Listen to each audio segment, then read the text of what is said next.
Chapter 148. Is this also considered peach blossom luck? A second-rank beast taming inheritance. The young man said. Okay. Lu Chongqing nodded at the words. He wanted to see if this beast taming inheritance would be of any use to him. If not, a second-rank beast taming inheritance could still fetch a good price. Right away the young man took a jade slip out of his storage bag and tossed it to Lu Chongqing. Lu Chongqing wrapped the jade tube in mana and checked it. Afterward he glanced through it briefly. It contained various methods of cultivating and training demon beasts. Fine, you can go now. Lu Chongqing pocketed the jade slip and directly said. The youth was momentarily stunned upon hearing this. He hadn't expected Lu Chongqing to be so straightforward. Without hesitation he threw out a flying artifact, stood on it, and then cautiously watched Lu Chongqing as he slowly left. Lu Chongqing watched the young man as well. He only relaxed after seeing that he was truly gone. With a wave of his hand he collected the somewhat tattered magical robe, magical boots and storage bag from the deep pit. Then he stored away the talisman treasure that was now significantly dimmed. Lu Chongqing estimated that if it were to burst forth like that again, it could probably only last 6 or 7 more times. If it were activated with full force by someone in the Foundation establishment stage, probably only twice. Lu Chongqing wasn't distressed and stowed the talisman treasure away. He then started to search for the magic artifacts that had fallen to the ground, as well as the magic artifacts and corpses of the 2 people. After all, it was all money. After searching for almost half an hour, Lu Chongqing found 2 bodies that were akin to lumps of flesh. He took out the damaged magical robe and storage bag from their bodies and helped them return to dust. Sigh, although I was led into trouble this time and had issues come upon me in the end, I was also moved by greed, thinking of killing for treasure to make a quick buck. After pocketing the items, Lu Chongqing said to himself. He was clearly aware that he had tasted the sweetness from the previous 2 times he had killed for treasure. Therefore he also had some thoughts about such things. However, this time, it had also made him a bit more cautious and wary. Even with a talisman treasure by his side and a bunch of superior and supreme talismans, it didn't mean he was invincible in the qi refinement realm. Like the young man just now whose methods were incredibly shocking. To still be alive under the attack of the talisman treasure and so many talismans was simply astonishing. Lu Chongqing couldn't even figure out how he had managed it. One must never underestimate anyone in this world. It's better to be stable and cautious, not to rush things. Lu Chongqing admonished himself. He decided to find a place to tally up his gains. Suddenly he felt a fluctuation of mana coming his way. He looked up. It was the young man who had just left. Instantly, a stack of talismans appeared in his hand. Wait, fellow Daoist, I came here because I want to propose a collaboration. The young man quickly raised his hand and said, looking at Lu Chongqing. Collaboration. Lu Chongqing frowned. He thought this person was troubled. They had just been fighting fiercely, and now he had come to propose a collaboration? I'm preparing to explore the cave mansion of a true immortal, so I want to collaborate with you, friend, to explore together, the youth said. Not interested, Lu Chongqing flatly refused. He felt he had already been greedy enough just by killing people for their treasures, and he shouldn't do such things in the future. How could he possibly be interested in exploring any cave mansions? Let alone a true immortal's cave mansion. Even if it were a nascent soul true lord's cave mansion, he wasn't interested. In the cultivation world, if you covet the treasures left by others, people will covet your own life. Friend, I won't hide it from you, this true immortal's cave mansion is a legacy of my ancestors. Inside there is a bloodline treasure that I greatly need, but I have just lost many resources and am not certain I can handle it alone, which is why I invited you to join me. I sincerely invite you, and after we explore the secret realm aside from this bloodline treasure, you can choose any other items first. There should be some Foundation establishment spirit objects beneficial for the fleshly body. The youth didn't expect Lu Chongqing to refuse flat out without even thinking and continued to speak. This trip was intended to accumulate strength for exploring this cave mansion. He didn't expect to attract the attention of the Ko clan's 5 fiends. He had hoped to lead the disaster eastward to mitigate the loss, but it ended up bringing trouble upon himself. Under Lu Chongqing's tactics, his losses were even more severe. Not only did his pet beast, the flying serpent, die, but his tamed black-patterned bugs were mostly killed as well, losing him several life-saving measures. If it weren't for the urgent need for this treasure, he would not have sought Lu Chongqing's cooperation. Not interested, go find someone else, Lu Chongqing still replied with a wave of his hand. He would be crazy to take on such a mission. To him, the risks and rewards of such an endeavor were entirely disproportionate. That's not to mention collaborating with a stranger who might even bear a grudge against him. Now the best plan was to sort out his gains and hurry back to Nine Dragons Market to keep a low profile. I know what you're worried about. I have a blood rune contract here. We can sign a contract that neither of us can attack the other during the exploration process. Otherwise the blood covenant will explode, causing an immediate bodily explosion and death. The youth continued to speak. I said I'm not interested in that kind of cave mansion. Lu Chongqing, holding a stack of talismans in his hand, spoke with a few degrees colder voice. Even if the other party argued till the end of time, he wouldn't go. Seeing Lu Chongqing's attitude, the youth snorted coldly and flew away on his flying artifact. Just as the youth left, Lu Chongqing felt a faint change in the peach blossom goo between his eyebrows. It seemed to tell him that he missed out on a romantic opportunity. Romantic opportunity? Lu Chongqing was taken aback, somewhat confused. He didn't understand what was going on. How could rejecting the invitation from this youth mean missing out on a romantic opportunity? Isn't romantic fortune only relevant to the opposite sex? Wait, could it be that the youth was actually a girl in disguise? Lu Chongqing speculated in his mind. First a clash, then a partnership in the dungeon, followed by danger that leads to the birth of affection? Lu Chongqing's face showed a peculiar expression. What woman needs me, Lu, to chase after her, risking life and limb in a dungeon? Isn't the White Jade Tower more appealing? Lu Chongqing's face showed disdain and he felt no regret in his heart. He immediately took out an escape talisman and quickly left to find a place to tally his gains. Chapter 149. Abundance in the basin and bowl, hopes for second tier. _1 an hour later. In a cave. This flying dagger must be a supreme magic artifact. No wonder it's so astonishingly powerful. It not only pierced right through my magical shield but also broke through 3 layers of the golden light barrier. Lu Chongqing held a strangely shaped blood-colored flying dagger in his hand, inspecting it closely. He had felt that this dagger was extraordinary from the beginning. He guessed it might be a supreme magic artifact or some other kind of rare treasure. Now, upon closer examination, he was almost certain 9 times out of 10 that it was a supreme magic artifact. A supreme magic artifact could be worth thousands of spirit stones. However, Lu Chongqing didn't plan to sell this dagger. He thought about keeping it on him for self-defense. It would give him another method of attack. Though he had plenty of talismans, he didn't usually use magic artifacts. But having more methods to choose from was naturally for the best. When he obtained new equipment in the future and no longer needed it, he could sell it at any time. After all, magic artifacts seldom depreciate in value. Lu Chongqing continued to sort through the spoils of battle. 1, 2, 3. These 8 magic artifacts should all be superior grade artifacts. Indeed, to do good work, one must first sharpen one's tools. As a robber cultivator, one must have enough magic artifacts and methods. And these magical robes and boots, they seem to be middle-grade magic artifacts. Too bad they were severely damaged in the attacks of the golden light barrier. This cloud of black mist should also be a supreme magic artifact, right? Moreover, it's a flying and defensive artifact combined. Pity it's also damaged. Otherwise, I could have kept it for myself. Who knows how much it could sell for now. Looking at these artifacts, Lu Chongqing felt both pain and pleasure. After all, this haul was just too rich. But seeing that many of the artifacts had been damaged in the attacks of the golden light barrier, reducing their value considerably, he couldn't help feeling distressed. For example, of the 8 superior grade artifacts, 2 were worn and 3 were damaged. As for the magical robes and boots of the 5 individuals, they were even more severely damaged, almost to the point of scrap. After a quarter of an hour, Lu Chongqing finished sorting through the 5 people's storage bags. A total of 639 spirit stones. Supreme magic artifacts 2. Superior grade artifacts 8. Middle grade artifacts 13. Flying artifacts 3. A set of formation artifacts.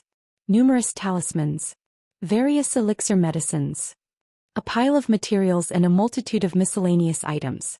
Not sure what rank this set of formation artifacts is, what kind of formation it is.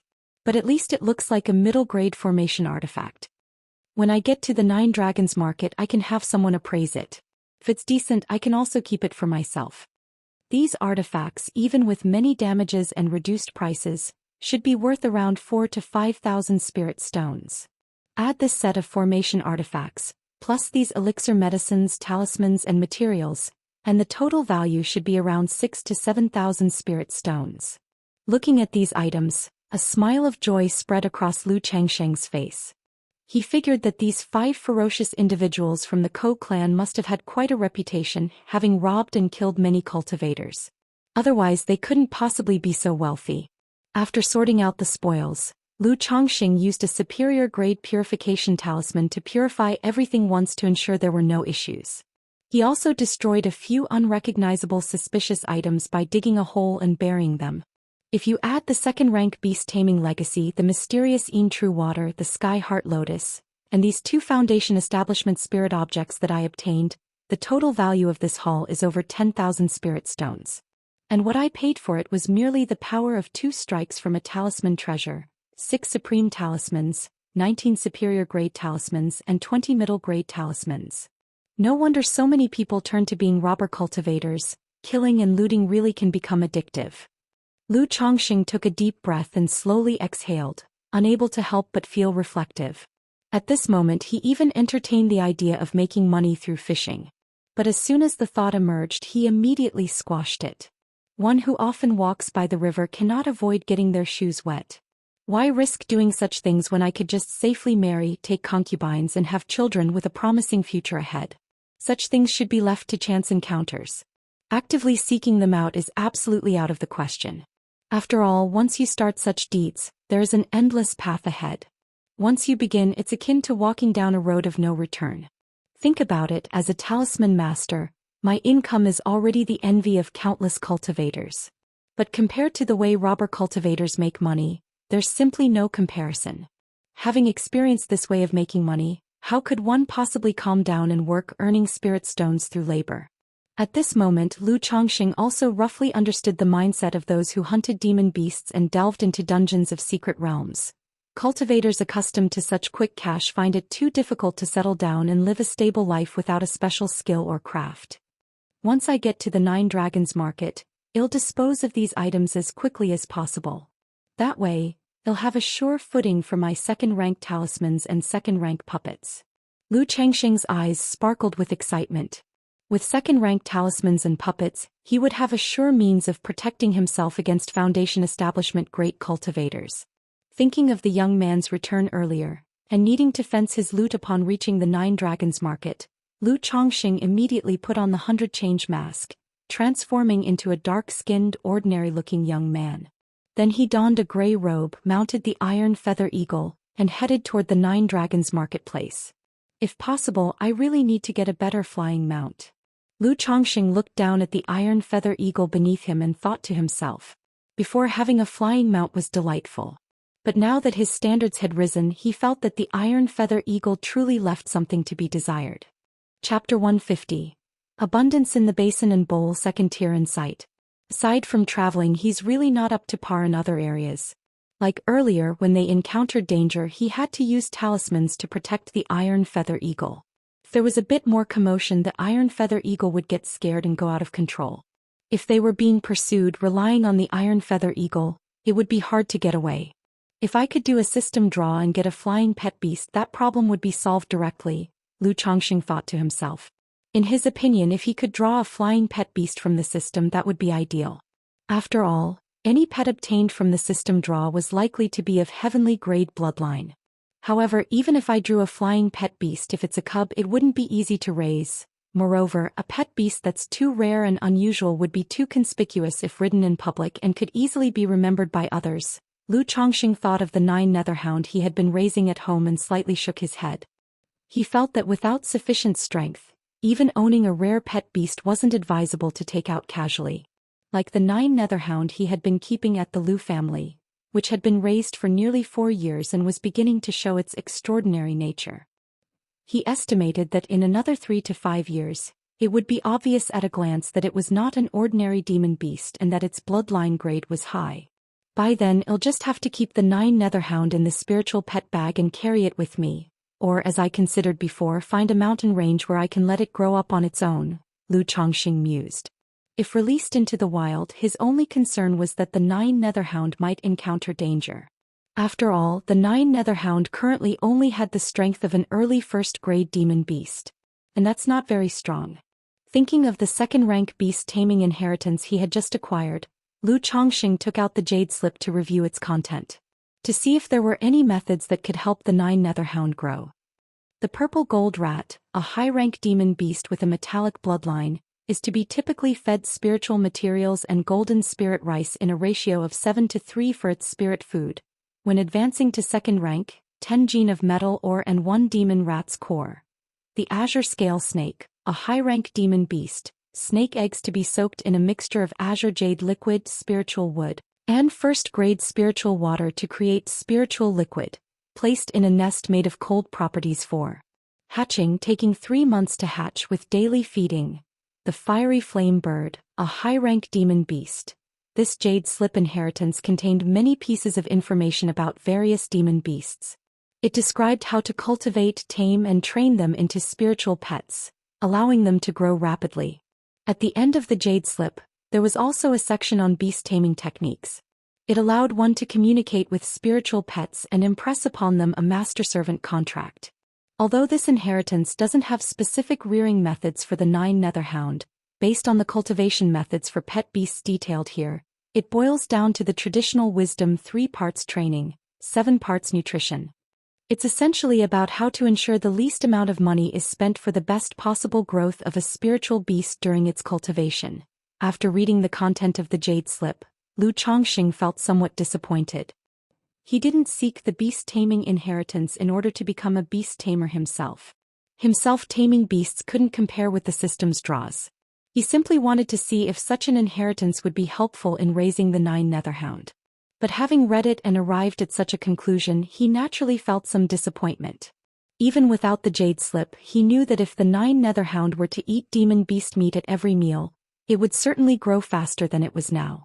Maybe I really should just release the 9 Netherhound into the wild, or I could try releasing it for a while to see what the results are like. Otherwise, growing at this pace day by day, it's just too slow. Thinking of his estimate that the 9 Netherhound would take 100 years to grow to a second-rank demon beast, Lu Chongxing was leaning more towards releasing it. After all, the worst outcome of releasing it would just be losing the pet. That's not entirely unacceptable, right? Once I have second-rank talismans and a second-rank puppet, I can start looking for a suitable place to release the 9 Netherhound. Then I'll also observe the 9 Netherhound's survival skills, Lu Chongxing resolved inwardly. A day later, when nearing 9 Dragons Market, Lu Chongxing switched from the iron feather eagle to a flying artifact. Then in disguise he flew on the flying artifact into 9 Dragons Marketplace, procured a temporary identity card and entered the marketplace. He entered the city in this guise, naturally to facilitate selling off his spoils. Without even thinking about it, the loot obtained from the Ko family's 5 fiends was not the sort of thing to display openly. It might attract the attention of interested parties. So prudence was crucial. Mainly, Lu Chongxing was thinking of quickly selling the items for spirit stones.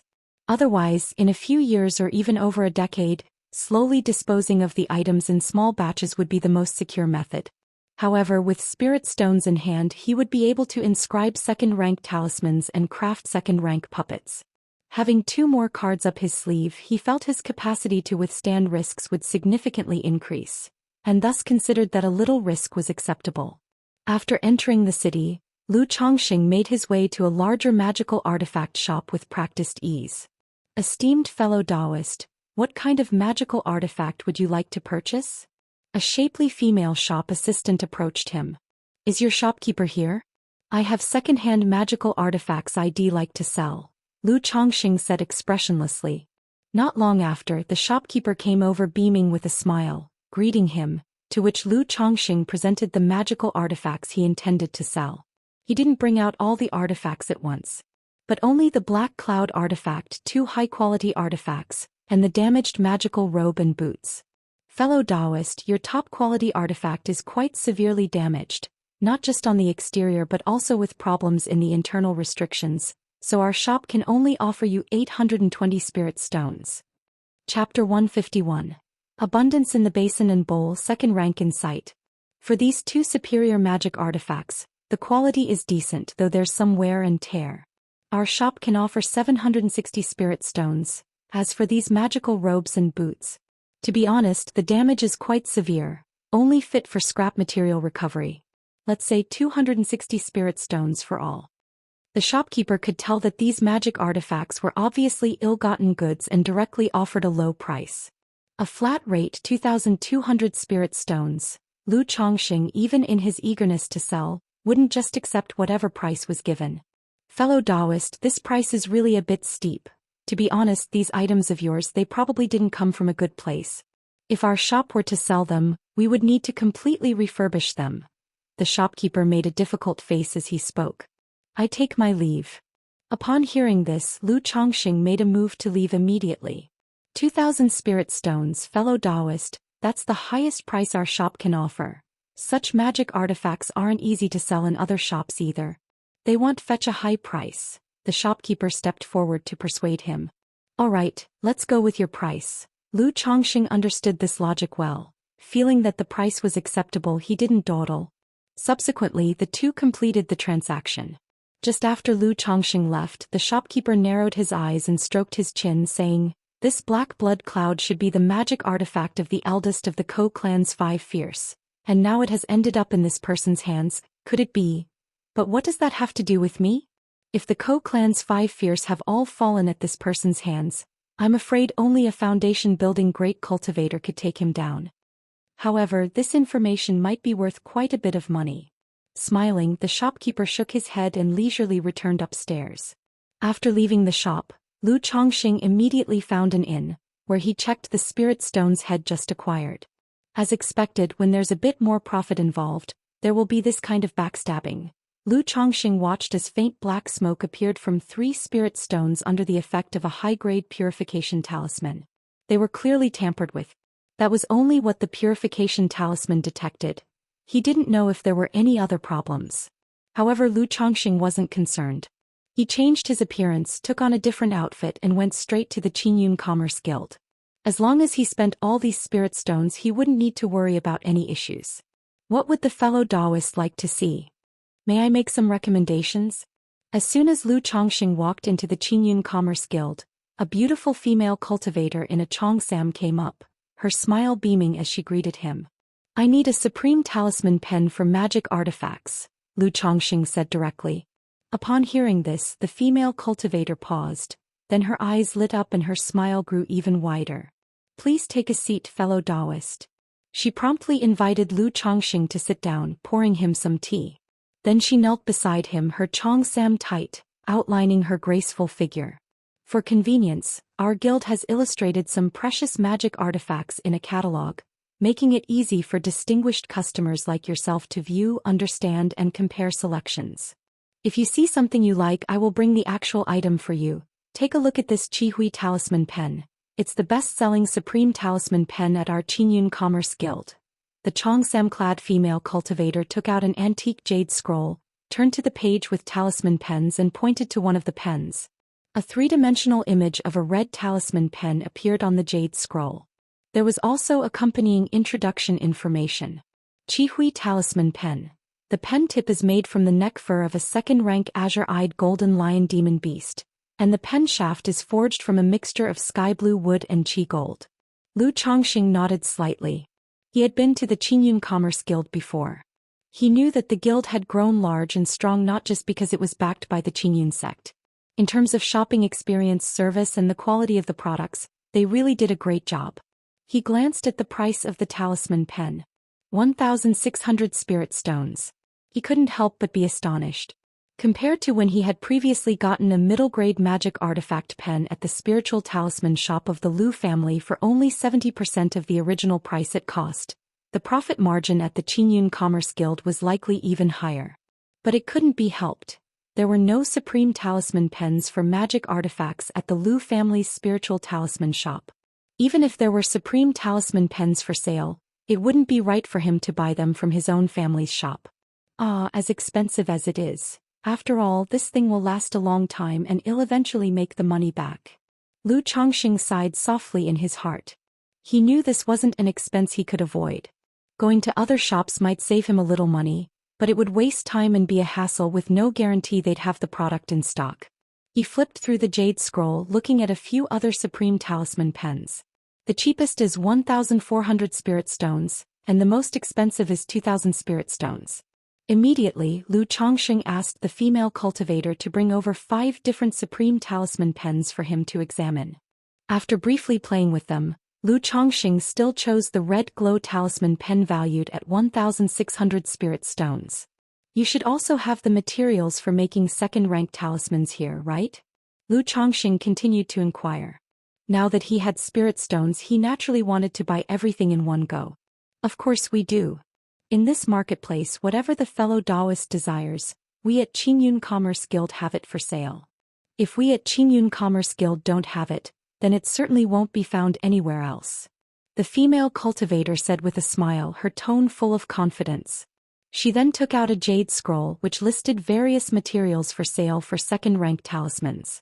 The materials for second-rank talismans are much more complicated than those for first-rank talismans. To draw different talismans, you also need corresponding attribute demon beast furs and spiritual materials made into talisman paper and spirit ink. Otherwise, it would affect the talisman completion rate. Lu Chongqing looked at the second-rank materials listed in the jade scroll. The choices weren't particularly numerous. The materials were sold in sets of 10. Lu Chongqing bought 30 sets. The total cost was 780 spirit stones. That meant, on average, the production cost per second-rank talisman was 26 spirit stones. This didn't even include the cost of wear and tear on the talisman pens. But there was no other way. Second-rank talisman materials were relatively rare, hard to buy elsewhere, and collecting them on his own was troublesome. If he wanted convenience and speed, he could only purchase them at a higher price from the Qingyun Commerce Guild. However, by buying here at least there were guarantees and he wouldn't encounter any issues. Fellow Daoist, the total comes to 2,380 spirit stones, said the female cultivator in a Cheongsam, still smiling.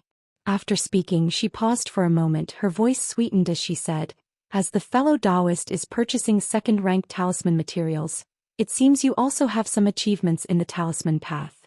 Would the fellow Daoist be interested in becoming a guest elder of our Qingyun Commerce Guild? If you are willing to become a guest elder, then in the future, all items you purchase from our Qingyun Commerce Guild will be offered at an internal price. Moreover, should the fellow Daoist need any materials, our Qingyun Commerce Guild can also assist in collecting them. The Cheongsam-clad female cultivator spoke in a sweet voice. Oh.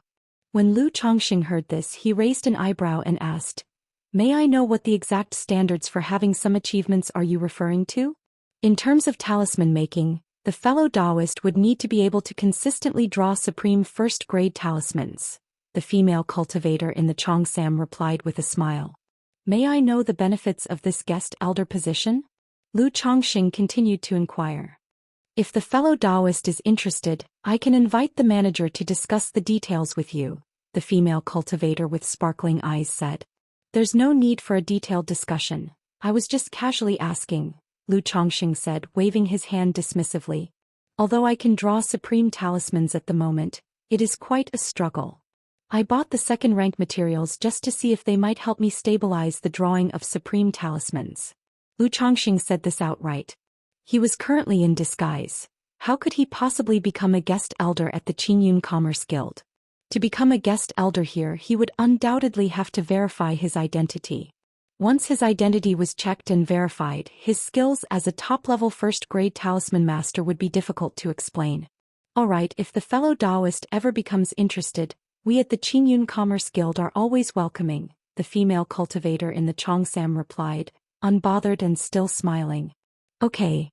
Straight away, Lu Chongqing paid the spirit stones, picked up his talisman pen and materials, and walked out of the Qingyun Commerce Guild. Sigh, money comes quickly but it goes just as fast. Lu Chongqing thought about his expenditure and felt a twinge of pain in his heart. He had never used so much money before. Back in the day when he first arrived at the Lu family, he only received 2 spirit stones per month. Now in one spending spree, more than 2,000 spirit stones were gone, which was the equivalent of 100 years' earnings in the past. Next, I'll deal with the remaining magic artifacts and materials and see if I can purchase enough to construct a second-rank puppet. Lu Chongqing exhaled softly and repeated the actions he had just been doing, bustling without a break. He sold all the magic artifacts he had gathered, unnecessary elixir medicines, as well as materials to shops for a low price. Then, having obtained the money, he directly went back to spend it at the Qingyun Commerce Guild, buying the materials he needed.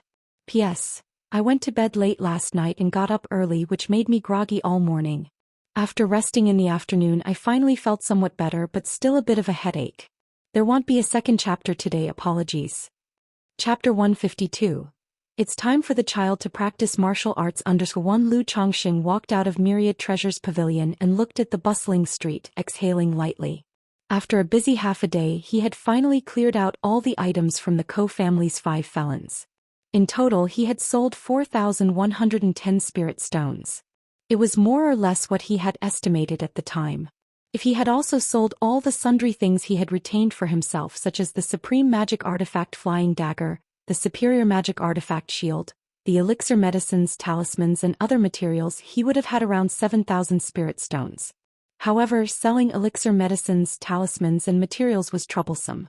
Since Lu Chongqing could use those items himself, he couldn't be bothered to sell them. And so he spent all the spirit stones he had, not sparing a single one. All of them went into purchasing materials for crafting a second-rank puppet. However, the cost of crafting a second-rank puppet was indeed high.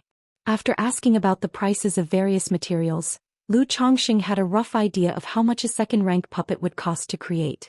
At least 3,000 spirit stones to start. As for the upper limit, that was harder to say.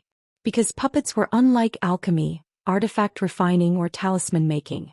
There were many kinds of puppets. Broadly defined, there were combat puppets, auxiliary puppets and special puppets. In terms of appearance, there were humanoid puppets and beast-shaped puppets. In size, there were small, large and gigantic puppets. Different puppets consumed completely different amounts of materials, and the time consumed also varied greatly. A gigantic puppet could consume several times or even dozens of times the materials of a small puppet.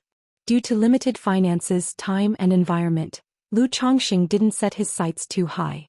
He directly skipped over large and gigantic puppets, preparing to first craft a small humanoid second-rank puppet that would cost 3,000 spirit stones. After all, he mainly needed the puppet for self-defense. In case of emergencies, it would serve as an additional method. This kind of small puppet with combat power roughly equivalent to the early stages of Foundation establishment would be sufficient for his use.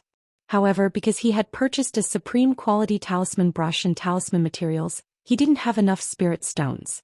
He still hadn't collected all the materials needed to craft this puppet. He was short by about 500 spirit stones. Lu Chongqing was not in a hurry. He planned to leave it at that for the time being. First, he would complete the drawing of the second-rank talismans he had bought. By that time, he would have almost enough money to gather the rest of the materials. In any case, even if he did have all the materials, he didn't have the time or energy to craft the puppet right now. Just like the materials for the 2 puppets he had bought before, he hadn't had the time to fully craft them yet. Let alone crafting a second-rank puppet. Lu Chongqing walked along the street, not heading straight home but finding an inn instead. In the room, he checked to see if he was being tracked or left with any marks. Although places like Qingyun Commerce Guild and Myriad Treasures Pavilion wouldn't do such things. But as the saying goes, it doesn't hurt to be careful. After making sure there were no issues, Lu Chongqing changed his appearance and put on a new set of clothes, then left the inn and 9 Dragons Market. He went around the marketplace, destroyed the clothes and temporary identity token he had used, and then returned to 9 Dragons Market. After arriving at the spiritual talisman shop, the shopkeeper Zhou Xian saw Lu Chongqing and reported to him about the business matters of the shop over the past few days. He also told Lu Chongqing that someone from White Jade Tower had come 3 days earlier, asking him to visit when he had the time. Hearing this, Lu Chongqing immediately knew it was about the 2 maids he had previously purchased from White Jade Tower. "All right, I got it," Lu Chongqing nodded. He wasn't in a rush to go to White Jade Tower. It was acceptable to visit White Jade Tower within a month of receiving the notice. Phew. After taking a seat in a chair in the shop on the 3rd floor, Lu Chongqing took a long breath. His tightly wound mental spirit finally relaxed completely at this moment. Then he took out the jade bamboo liquor from his storage bag and poured himself a cup. Today's back and forth with the selling and clearing up had kept his mental spirit taut, as if bearing a heavy load, and he was somewhat mentally exhausted. Therefore Lu Chongqing did not immediately attempt to draw a second-rank talisman. His mental spirit was somewhat fatigued now and in a poor state. If he failed the drawing it would be quite painful. After all, the cost of a second-rank talisman was indeed a bit high. Thinking of how other talisman masters had to spend money to practice, Lu Chongqing understood why the profit margin for talismans was so high. Because they burned through so much money. If the profits weren't high, who would do it? After sipping 2 cups of jade bamboo liquor and resting for a while, Lu Chongqing took out the red glow talisman brush and began to draw superior grade talismans. He needed to replenish his talisman stock as they were running low, and also to get accustomed to this new talisman brush. As expected of a supreme talisman brush, the flow of spiritual power is clearly smoother when drawing talismans. Even when spiritual power fluctuates slightly and becomes too scattered, it helps to smooth it out. After drawing 2 superior grade talismans and experiencing the effects of the supreme talisman brush, Lu Chongqing nodded in approval. But this was just an additional effect of the talisman brush. The main effect of the supreme talisman brush was to endure the surge of spirit ink and spiritual power, better outlining the talisman lines on the talisman paper. For example, with a middle-grade artifact talisman brush, no matter how high the talisman-making skill, one couldn't use it to draw second-rank talismans. Night fell. Lu Chongqing returned to his residence. He inquired about the home situation with Xiaoqing and the others over the past few days. Apart from the birth of his 42nd child, there weren't any other significant events. Lu Chongqing nodded slightly, glanced at the child, had a meal and then went to bed early to rest. The next day Lu Chongqing, fully refreshed, came to the talisman room of the spiritual talisman shop. Preparing to begin drawing the second-rank talismans. He laid out the pale purple beast skin talisman paper, took the red glow talisman brush, and imbibed the talisman ink made from demon beast blood into the tip of the brush. Chapter 153. It's time for the child to practice martial arts afterward. Spiritual power surged into his palm, then onto the talisman brush in his hand and finally to the tip of the brush. Under the flow of spiritual power, the brush shaft emitted a faint red glow. And the tip of the brush radiated a purple luster. Immediately Lu Chongqing, with a serious face and in total concentration, began to draw a second-rank talisman. The drawing process was very slow. The lines of the talisman appeared smooth and flowing, but each step seemed somewhat strenuous. It made sweat beads appear on Lu Chongqing's forehead. Time passed bit by bit. Finally, Lu Chongqing completed the last stroke of the talisman line. In an instant, all the lines of the talisman paper connected end to end, with purple currents surging through them, and flames spread from the edges of the paper, exuding a terrifying spiritual pressure. However, after a moment the spiritual pressure dispersed, and the talisman lines solidified. A second-rank lower-grade talisman, the Thunderfire talisman, was completed. A success on the first attempt, not bad at all. Lu Chongqing looked at the Thunderfire talisman with a satisfied expression and gently wiped the sweat from his forehead. Though drawing a second-rank talisman did not drain him completely, it was still a significant expenditure. His mental spirit and spiritual power were both greatly depleted, leaving him feeling exhausted. A second-rank lower-grade talisman, its power compares to a strike at the foundation establishment initial stage. However, with my current strength I can't activate too many of this caliber at once. I must be careful in guiding and controlling them, otherwise a slight mishap could cause injury to myself. Lu Chongqing held the Thunderfire talisman in his hands, his face showing joy. A second-rank lower-grade talisman corresponds to a strike at the initial stage of foundation establishment. If used properly, it could even threaten cultivators at the foundation establishment stage. However, the higher the grade of the talisman, the greater the demands on one's mental spirit and control over spiritual power. This is why Lu Chongqing can use dozens of first-grade, lower and middle-grade talismans at once. But for superior-grade talismans, even now he can only use 5 or 6 at a time. As for supreme talismans, at most 2 or 3. Economizing is one aspect. The main reason is that the higher the grade of talisman, the more demanding its use. Defensive and auxiliary talismans are still manageable. As for attack talismans, if too many are activated at once without proper guidance and control, the power of the talismans might leak and even harm the user. This is considered a disadvantage of talismans. Otherwise, the cultivation world would be dominated by talisman masters. Encountering people during confrontations, they would just throw out dozens or hundreds of talismans. Who could withstand that? Or if an energy refinement initial or middle stage cultivator had a bunch of second or third rank talismans, who could withstand that? Now, even in the energy refinement late stage, Lu Chongqing couldn't control the use of a third rank talisman. A slip-up and the explosive leak of talisman power could injure him. This is also one of the reasons why talisman treasures are so valuable. While they are potent, even an energy refinement initial stage cultivator could use them, unleashing part of their power without harming themselves. Lu Chongqing put away the Thunderfire talisman and went to the rest area to meditate and rest.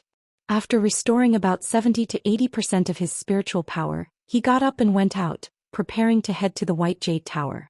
A quarter of an hour later, Lu Chongqing arrived at the White Jade Tower. The maid in red informed him that Feng Jianyang was currently occupied. He was ushered into a private room where tea was prepared, and he was asked to wait for a little while. Before long, the crisp sound of high heels came, accompanied by a knock at the door. "Come in," Lu Chongqing said. The door opened, and a strikingly beautiful woman in a black gossamer dress walked in. "Young Master Lu, I apologize for making you wait." Feng Jianyang smiled coquettishly and curtsied to Lu Chongqing. Her demeanor was elegant and dignified, but the glimpses of her black silk-clad legs under the dress were seductively enchanting. "Manager Feng, I received a message that the two maids I reserved have arrived," Lu Chongqing said to the ravishing woman before him with a smile. "Please wait a moment, young Master Lu, I have already instructed someone to bring them," Feng Jianyang said in a gentle voice. Then she walked to the table, daintily arched her slender white fingers, slightly bending over to pour tea for Lu Chongqing from the teapot. Afterwards, she turned her voluptuous hips and sat down gracefully in the chair beside him, her legs naturally crossing, revealing a black high-heeled shoe with a golden phoenix bird pattern underneath the gossamer dress. Lu Chongqing couldn't help but inwardly sigh. This steward of the White Jade Tower was innately seductive, and every gesture seemed like a tease. Even a seasoned man like him found her tempting, let alone others. Unfortunately, one could look but not touch. A moment later, a woman in a red dress arrived with two beautiful maids. One was in her mid-20s. Bare-faced, her countenance was slightly austere, her long, sharp brows like pointed swords, and her eyes held a trace of coldness instead of dull resignation. Clad in tight-fitting red attire, she stood tall and straight, her long black hair tied into a ponytail at her back, exuding the temperament of a swordswoman. Her tall and straight stature revealed she possessed martial prowess. Perhaps she was indeed a female knight. The other maid appeared to be about 16. With jet-black hair reaching her waist and dressed in a flowing white fringed dress. Her features were lovely, her skin was fair, and her figure was well developed. Looking down from her perspective, she obviously couldn't see the delicate embroidered shoes beneath her dress. As she entered the room, a hint of grievance flickered in her eyes, evoking a sense of pity. "Young Master Lu, these are the maids you purchased, Jiang Luiyue and Yu Yao." Feng Jianyang introduced them to Lu Chongqing in a flirtatious voice, then turned to the two women and said, "Go and greet young Master Lu." Her tone contained an undeniable authority. "Greetings, young Master Lu." Chapter 154. It's time for the child to practice martial arts. The two women immediately performed a curtsy towards Lu Chongqing. In their eyes that looked towards Lu Chongqing, there was also a hint of fascination. After all, the Lu Chongqing before them was handsome, with a tall and straight figure and a gentle temperament. Dressed in a green robe decorated with bamboo leaves, he gave off a refreshing feeling as though one were basking in the spring breeze. It even elicited a sense of goodwill.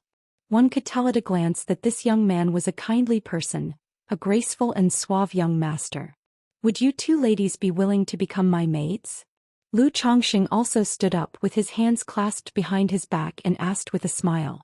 He noticed the look in the women's eyes. To such a gaze he was all too familiar. Under his care, it wouldn't take long for the life of these two women to thrive again, feeling vibrant and colorful. "This humble girl is willing, Yaoer is willing." Both women responded immediately. "All right, Manager Feng, I'm quite satisfied. Seeing their response, Lu Chongqing chuckled softly and nodded his head. He suddenly thought of the crying elder who created the immortal beauty technique. If he were to come to a place like White Jade Tower, surely it would be unimaginable to ask whether the other party was willing, right? Afterwards, Lu Chongqing completed the contract with Feng Jianyang and settled the final payment with spirit stones. Young Master Lu, you've spent over 1,000 spirit stones at our White Jade Tower, and from now on, you will be our member client. In the future, if you come to purchase maids, the deposit can be waived, and if you're not satisfied, there will be no loss incurred. Moreover, every so often, our White Jade Tower will also have a selection of high-quality maids available exclusively for our members to choose from. If young Master Lu is interested, I will have someone notify you when the time comes. At this moment, Feng Jianyang specifically handed over a white jade token to Lu Chongqing, saying so. Oh. Upon hearing this, Lu Chongqing raised an eyebrow in surprise. He didn't expect that White Jade Tower had such a membership system. He wasn't concerned about waiving the deposit. But he was somewhat interested in the high-quality maids exclusive to members. Speaking of which, if I continue to spend, are there perks like an advanced member or something? Lu Chongqing took the white jade token and examined it closely. One side was engraved with the pattern of the White Jade Tower, and the other had the character Lu, probably pre-customized. Our White Jade Tower does indeed have multiple membership levels, which are there to provide better service for every customer, Feng Jianyang replied with a seductive smile. Okay, if there are high-quality maids available exclusively for members in the future, you can send someone to the Lu family's spiritual talisman shop to notify me, Lu Chongqing pondered for a moment. Originally, he planned to slow down and not come to the White Jade Tower to buy maids for the time being. After all, he already had so many maids by now. If he were to buy more maids, he really would have to move to a bigger place. Moreover, spending too much money at White Jade Tower might arouse suspicion at the Lu family. Nevertheless, such matters could be learned about just a bit, and it wasn't necessary to make a purchase right away. If there turned out to be a good selection, he could consider it then. Very well, no problem, take care, young Master Lu, Feng Jianyang smiled charmingly, seeing Lu Chongqing out of the White Jade Tower. Jiang Luiyue, have you practiced martial arts before? Walking on the road, Lu Chongqing turned to glance at Jiang Luiyue beside him, whose eyes and brows carried a hint of martial valor, and inquired. Reporting to young master, Luiyue has practiced martial arts since childhood and only embarked on the path of cultivation after coming into contact with a cultivation opportunity, Jiang Luiyue replied respectfully. She quickly adjusted to her new status. With the training she received at White Jade Tower, they could only hope to find a good master. Now that Lu Chongqing appeared to be a good master, it was natural for her to adopt a proper attitude. How skilled are you in martial arts? Lu Chongqing continued to inquire. He entertained the idea of teaching martial arts to the children without spiritual roots, to create a martial family among the secular world, and this idea had never changed. Now that Lu Pingon and the others were of age, it was time to start martial training. Initially, he thought of asking Li Feiyu to teach. But he was well aware of Li Feiyu's situation. To leave the Lu family and struggle day in and day out for a living, Li Feiyu simply did not have the time. If he asked Li Feiyu, the latter would surely agree. But it would delay Li Feiyu's time, and Li Feiyu would decline any payment offered. Moreover, with so many children of his own, one or two people would probably be overwhelmed if they had to teach. Therefore, he thought of hiring several people to teach the children martial arts. According to worldly standards, my martial arts strength is at the stage of an innate grandmaster, Jiang Luiyue said. Can you teach the child martial arts? Lu Chongqing inquired. Having practiced martial arts and teaching others to do so were two different matters. For instance, many of the maids he had purchased from the White Jade Tower knew martial arts. But asking them to teach was another story. I have never taught before, but I can try, Jiang Luiyue replied. All right, Lu Chongqing nodded. He thought about bringing Jiang Luiyue back to Qingzhou Mountain to see if she would suffice. If she really couldn't do it, he would directly go to the secular world and spend money to hire so-called martial arts masters to teach his child. Money can make the devil turn the millstone. He refused to believe that he couldn't hire a martial arts instructor from the secular world with the amount of money he was willing to spend. After bringing the two women home, Lu Chongqing instructed Bai He to arrange accommodations for them and explain the situation. By now, the many women in the courtyard had grown accustomed to Lu Chongqing buying maids. Moreover, they couldn't really say anything about such matters. They had no right to. 6 days later. Inside the spiritual talisman shop, Lu Chongxing held a spiritual pattern carving knife, tracing elegant curves on the chest of a metal humanoid puppet that stood as tall as him. With each cut of the carving knife, a beautiful line was left on the puppet. After a while, finally finished, Lu Chongxing stopped his work and looked at the puppet in front of him, nodding in satisfaction. This was naturally not the second-rank puppet he intended to craft. Instead, it was a middle-grade first-rank puppet. The materials he had bought previously he worked on whenever he had free time, which is why it had taken until now to complete. Lu Chongxing used the puppet control technique to manipulate the spiritual hub in the chest of the puppet and took control of it. Then, with a slight stir of his mental spirit, instantly the metal puppet took a step forward. And then a step back. It jumped to the left. It swung left and right, leaping and flipping. Under Lu Chongxing's control, the seemingly cumbersome metal puppet was incredibly agile. This kind of puppet could perform any action a normal person could. Could even do things beyond the abilities of the average person. Next, Lu Chongxing took out the green face sword from his storage bag.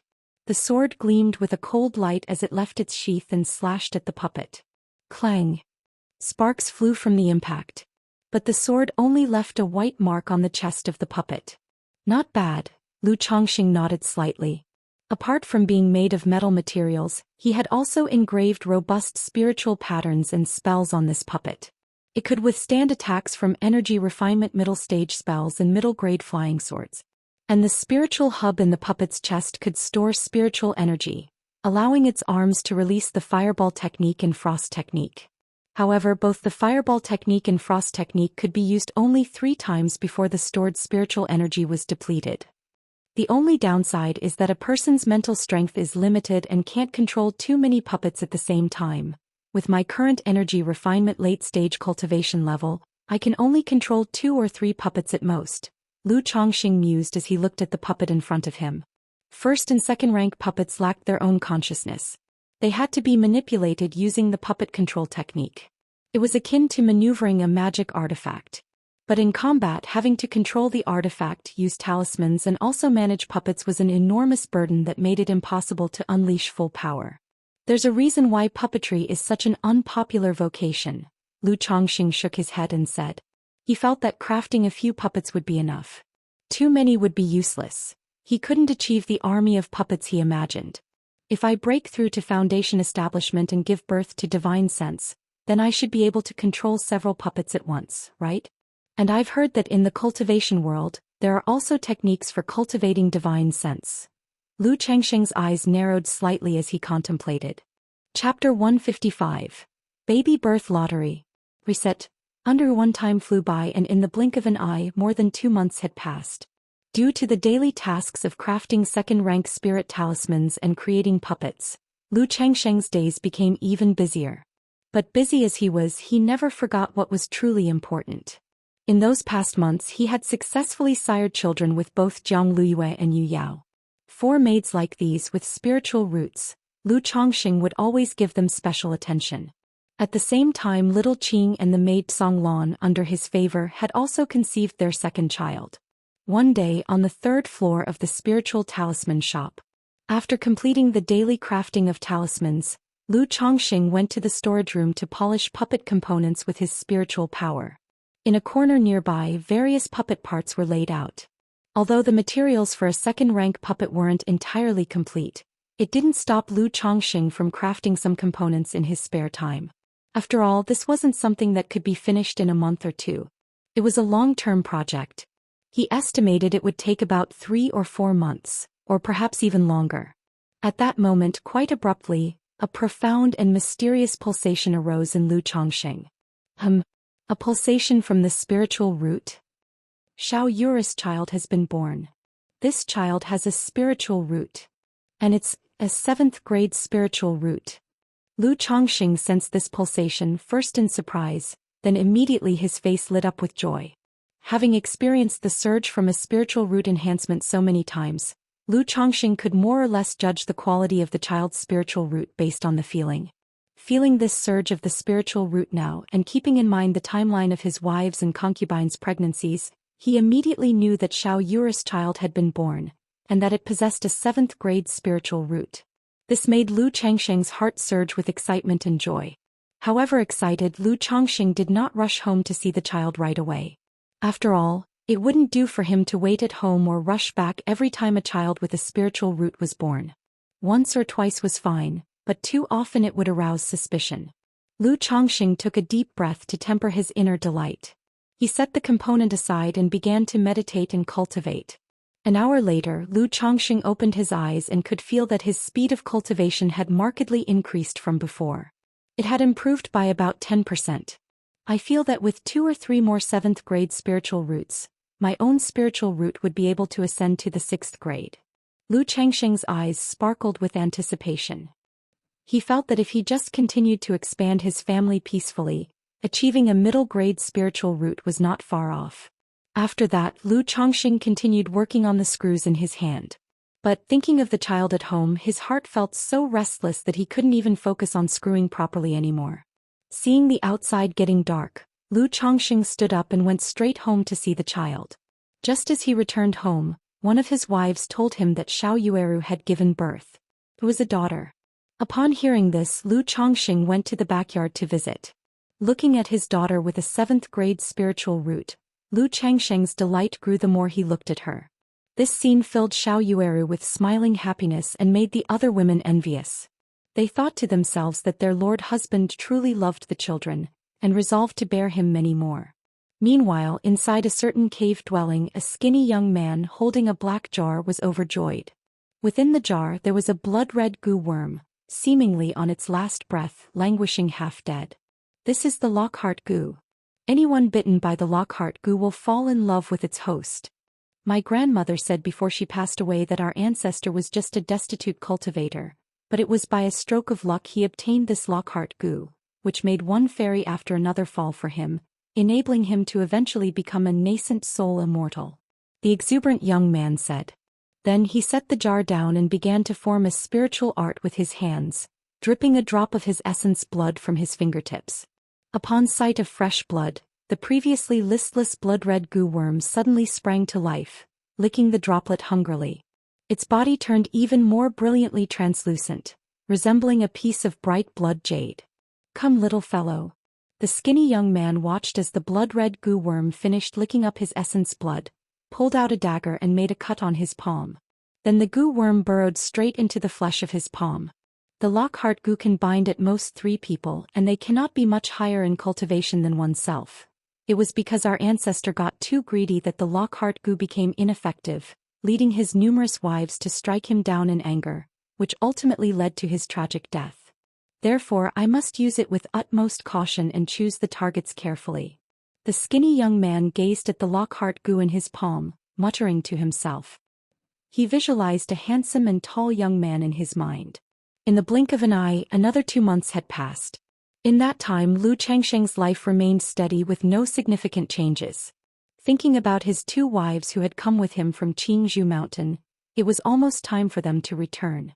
They had been nurturing their pregnancies for over half a year, and Lu Changsheng paid them extra attention to ensure both women conceived successfully. Xiao Yuyao also conceived her 2nd child with his favor, bringing the total number of his children to 58. On the 3rd floor of the spiritual talisman shop, Lu Changsheng was assembling a humanoid puppet. The puppet was nearly 2 meters tall, pitch black all over, gleaming with a metallic luster. One arm held a sword, the other a shield, and it bore 5 black javelins on its back.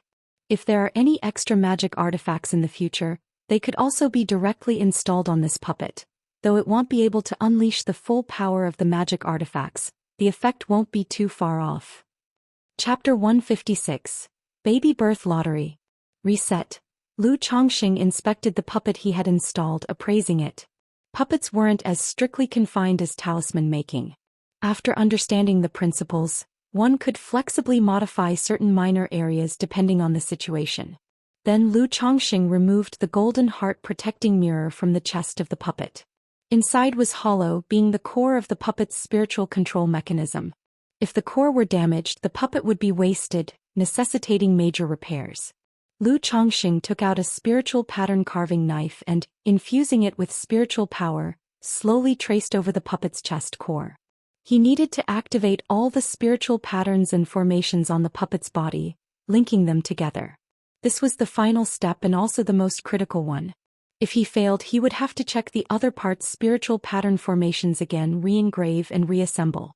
During this process, Lu Chongxing was extremely focused. Each time the carving knife landed, it was precise and deliberate. Time passed by slowly. Finally, Lu Chongxing completed the last stroke. He then poured a jar of thickly mixed spiritual liquid into it and embedded 10 spirit stones. In that moment, the entire puppet's surface shimmered with spiritual light. Pattern after pattern emerged, ancient and mysterious, emitting a faint spiritual pressure. Phew, it's finally a success. Lu Chongxing looked at the metal puppet before him, revealing a tired smile on his face. To construct this second-rank puppet, it had taken him a total of over 4 months. Now that it was complete, he felt a considerable sense of achievement. Immediately, Lu Chongxing performed the puppet control technique to take charge of the puppet in front of him. Instantly, the puppet's surface glowed with a faint luster like that of ink jade, and a humming sound emanated from within. It was as if a war machine was awakening, spreading a terrifying spiritual pressure. His mental spirit nudged slightly. Whoosh! The puppet, holding the black gold long knife, made a fierce slash forward, the blade like thunder and lightning seemingly tearing the air apart. It looks all right, but this place is too small to test the real strength of this second-rank puppet. With too much force, the house might just collapse, said Lu Chongxing, smacking his lips and shaking his head. The puppet before him was the second-rank lower-grade humanoid combat puppet he had intended to build. It was a puppet designed for close combat, combining offense and defense. However, despite its emphasis on melee, that doesn't mean it lacked ranged attacks. The 5 javelins on its back could be launched over long distances. Each strike was comparable to a hit from an early-phase Foundation Establishment cultivator. For a Qi Refinement Realm cultivator facing this puppet, if they were too slow to escape, it almost guaranteed a dead end. As for facing a Foundation Establishment Great Cultivator, one could only say unless they were old and frail just coming out of a battle or had exhausted all their skills, a foundation-building Great Cultivator. Otherwise, it would be a fool's dream to rely on a single puppet to defeat a foundation-building Great Cultivator. After all, anyone who could achieve the status of a foundation-building Great Cultivator was no simple individual. None were devoid of remarkable abilities. However, to allow this puppet to unleash its full strength and sustain combat, it requires embedding middle-grade spirit stones, or even superior-grade spirit stones. 10 lower-grade spirit stones simply can't sustain its continuous outbursts. Lu Chongxing mused as he assessed the puppet before him, stroking his chin. This puppet, although it had a spirit-gathering formation for storing spiritual energy, had a limited capacity and couldn't sustain long periods of combat. To operate for extended durations and engage in lengthy battles, it absolutely depended on spirit stones for sustenance. Let's leave it like this for now. When I have spirit stones, I'll exchange for 10 middle-grade spirit stones, Lu Chongxing silently decided, not feeling too distressed about it. It was not like he was going to skimp on 10 middle-grade spirit stones when he had already constructed a second-rank puppet, even though embedding 10 middle-grade spirit stones did indeed feel somewhat excessive. Converted to lower-grade spirit stones, that would be a full 1,000. But he wouldn't use this second-rank puppet often, so it wouldn't consume spirit stones. In the event of an extended period of operational combat, it would be during a crisis where his life was at stake and he couldn't skimp on this expense. 9 days later, the second elder was about to return to the Lu family and sent someone to inform Lu Chongxing. Knowing that the flying boat could seat 3 people, Lu Chongxing decided to take 2 of his wives and Jiang Luiyue back with him. He had Jiang Luiyue return to teach the children martial arts. When the second elder saw that Lu Chongxing had another wife, and they were all pregnant or holding babies, he couldn't help but shake his head and sigh. He wanted to offer a few words of advice, but didn't quite know what to say, only reminding Lu Chongxing to take it easy with the children and to pay more attention to his health. In his heart, he resolved to let the 4th elder discuss this matter with Lu Chongxing, worried that if Lu Chongxing kept on like this, he seriously feared the man might ruin his health. A day and a half later, the flying boat smoothly returned to Qingzhou Mountain. After getting home, Lu Chongxing talked with his wives about Jiang Luiyue teaching martial arts to their children. The wives understood. Knowing that their children lacked a spiritual root, it was good for them to learn martial arts in preparation for life in the secular world. If nothing else, practicing martial arts would at least strengthen their bodies and keep them healthy, but seeing that Jiang Luiyue was also pregnant, the wives couldn't help but silently criticize their husband, who didn't even spare their children's teacher. After staying on Qingzhou Mountain for 3 days, during which Lu Chongxing, under the guidance of the fourth elder in talisman making, displayed his progress in talisman making, he began learning about superior-grade talismans. This was in line with his previous plans. By the next visit, he would be able to naturally reveal his status as a superior-grade talisman master. At the same time, he also paid a visit to Li Feiyu, chatting with him about coming to teach his children martial arts. According to his plans, the first batch of children would be sent to the secular world in 2 to 3 years. And now, asking Li Feiyu to teach them martial arts as well as some worldly knowledge and experience, would bring some benefits to the children. Chapter 157. Baby Birth Lottery. Reset. Facing Lu Changsheng's request, Li Feiyu readily agreed. But just as Lu Chongxing had guessed, Li Feiyu indicated that he had agreed early on to teach them martial arts. Moreover, when teaching his own nephew and niece, how could he accept money? Finally, under Lu Changsheng's persistent persuasion, he accepted a fee of 5 spirit stones per month. Then 3 days passed. Lu Chongxing left with the second elder. At the time of departure, Lu Chongxing had intended to start his plan to raise the 9 Netherhound. But he found that the 9 Netherhound had already integrated into the family. All the children in the family liked the 9 Netherhound very much. If he were to take the 9 Netherhound away, the children would probably cry for several days. After some thought, Lu Chongxing decided to continue raising the 9 Netherhound at home. After all, being able to help with the children was already a significant role. It was somewhat unfair for a demon beast with a heavenly grade bloodline to merely accompany the children. And on this trip back to the 9 Dragons Market, Lu Chongxing also took Lu Zier and Lu Qing'er, the sisters, with him, taking the 2 girls out for fun to relax a bit. When the 2 girls arrived at the 9 Dragons Market and saw the group of lively and lovely women in Lu Changsheng's courtyard, they too were rather surprised. Although they did not mind Lu Chongxing taking wives and concubines, they even found such behavior normal. But while other people occasionally doted on their wives and concubines favoring maids, many wives might only be favored a few times a year. Yet Lu Chongxing was generous with his affection. Each would occasionally be favored enough to conceive children. If it were not for Lu Changsheng's strong and healthy appearance at night, they would actually be worried about their husband's health. A month later, within the spiritual talisman shop, Lu Chongxing was meditating and cultivating. With the automatic cultivation of the Immortal beauty technique and the improvement from the peach blossom goo, his appearance became more and more handsome. The whole person sat with closed eyes, looking tranquil and out of the dust, emanating an aura of spring breeze and calm detachment. After a long while. At this rate, I think it will still take 6 or 7 years to reach the pinnacle of the 7th level energy refinement. It's really too slow, and I have no idea when I can draw a cultivation technique to replace this returning origin technique. Lu Chongxing opened his eyes to inspect his Qi ocean core internally, looking at that lake of spiritual energy within, and couldn't help but sigh.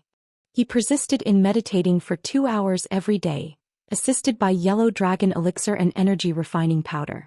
But the progress was still not satisfactory. Aside from the cultivation time and his spiritual root, Lu Chongxing believed the biggest problem was still the returning origin technique he was practicing. This primary level technique was too balanced and stable, leading to a very slow cultivation progress. Just then, quite abruptly, a profound and mysterious trembling arose within Lu Chongxing. It was the familiar tremor of the spiritual root. A child with a spiritual root was born, bringing him an additional bonus. Simultaneously, a system alert sounded. Congratulations to the host for the birth of 7 children with spiritual roots. You have won a chance to draw a prize. Is it Yuner or Zhenshin's child? With that tremor and the system alert, excitement and surprise immediately appeared in Lu Changsheng's eyes. Based on the timing, he immediately guessed that it must be Chu Zhenzhen or Lu Miao's child being born. If it's Miao's child, then I as a husband have really been negligent. Lu Chongxing thought about the previous times when Lu Miaoyun was giving birth and he was not by her side. If this child was also Lu Miao's and again he was not there, it would indeed be somewhat negligent. Sigh. Lu Chongxing shook his head and let out a long breath, calming his mood slightly. He felt that the spiritual root of this child was probably not very good. The enhancement it brought him was minuscule. It was very likely to be a 9th grade spiritual root. But this was normal. The parent's spiritual roots could affect the child's spiritual root, but it only relatively increased the upper limit of the child's spiritual root. It was not that if the parent's spiritual roots were good, the child's would definitely be better. Many children's spiritual roots were not as good as their parents', or they might not even have one. 7 children with spiritual roots. Could it be that for children with spiritual roots, you get 2 shares of child money at once? Lu Chongxing thought about the system's drawing rules, musing to himself. Without further conjecture, Lu Chongxing thought to himself, "System, I want to draw a prize." Immediately, a pale red lottery wheel from the system appeared. "I hope for a cultivation technique." Looking at the lottery wheel before him, Lu Chongxing silently wished. Then with a mere thought he began the drawing process. On the wheel, a streak of golden light emerged, swiftly spinning. After a few seconds, the wheel began to slow down and eventually stopped on elixir medicines. Chapter 158. Ah, these days are indeed full of hope. Congratulations to the host for obtaining a 3rd-stage life-extending pill.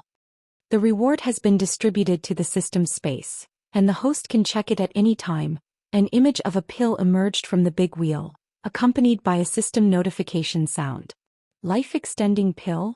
Lu Chongxing furrowed his eyebrows upon seeing the reward. He was, of course, aware of what life-extending pills were. They were a type of elixir medicine that was extremely rare in the cultivation world. As the name suggested, they could extend one's lifespan after consumption. A 1st-grade life-extending pill could extend life by 5 to 10 years. A 2nd-rank life-extending pill could extend life by 10 to 20 years. A 3rd-stage life-extending pill could extend life by 30 to 50 years. The reason for such a large variance in life extension was partly due to the quality of the elixir medicine. Another factor was based on the physical condition of the user. For an elderly person who had already exhausted their potential, even if they took a life-extending pill, the effect would be significantly less. After all, a life-extending pill just extends life. It's not a resuscitation or life-renewing elixir medicine. I'm still young with a long life ahead of me. Getting such a pill really feels like a bit of a white elephant. But no matter who would complain about too much life. If I have a long life, it also reminds me to take things steadily. I don't have much, but I have time and plenty of days ahead. Although life-extending pills were rare and precious, Lu Chongxing didn't feel too excited about this reward. After all, compared to the other items he had drawn, the life-extending pill seemed somewhat insignificant. Then Lu Chongxing looked at the 3rd-stage life-extending pill in the system space. Elixir medicine, life-extending pill, quality, 3rd stage. Description: after consumption, one's lifespan can be increased by 30 to 50 years. Only the first pill of the same rank is effective. As expected, it's the same as I know it to be.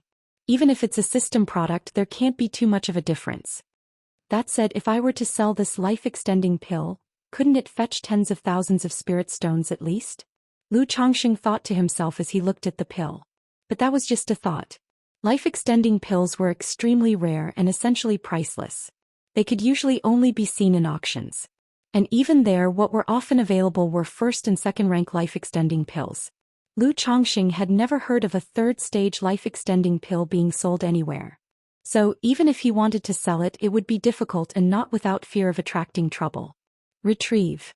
Lu Chongxing extracted the pill from the system space. Instantly, a brownish-green pill that was lustrous, full, and exuded a rich scent of life appeared in front of Lu Chongxing. There were also faint silver patterns on the pill. So this is a life-extending pill. Lu Chongxing examined the pill in his hand. It was his first time seeing one. It didn't look particularly special. But the presence of the pill patterns on it let him know that this was a top-quality life-extending pill. Because only elixir medicines of excellent quality would have pill patterns. The more pill patterns there were, the better the quality of the elixir medicine and the less elixir toxicity it contained. This life-extending pill had 3 pill patterns, signifying it was among the top tier of medicines. It could only be said that system space products were certainly of fine quality. Guaranteed in quality, they instilled confidence in those who consumed them. Without looking further, Lu Chongxing swallowed the life-extending pill. The taste of the pill wasn't particularly pleasant. As he swallowed it, it transformed into an immensely pure and abundant vitality that spread within Lu Chongqing. It filled him with so much energy and vitality that he felt an inexhaustible strength. At the same time, it brought an indescribably soothing comfort throughout his body, making him let out an involuntary sigh of relief.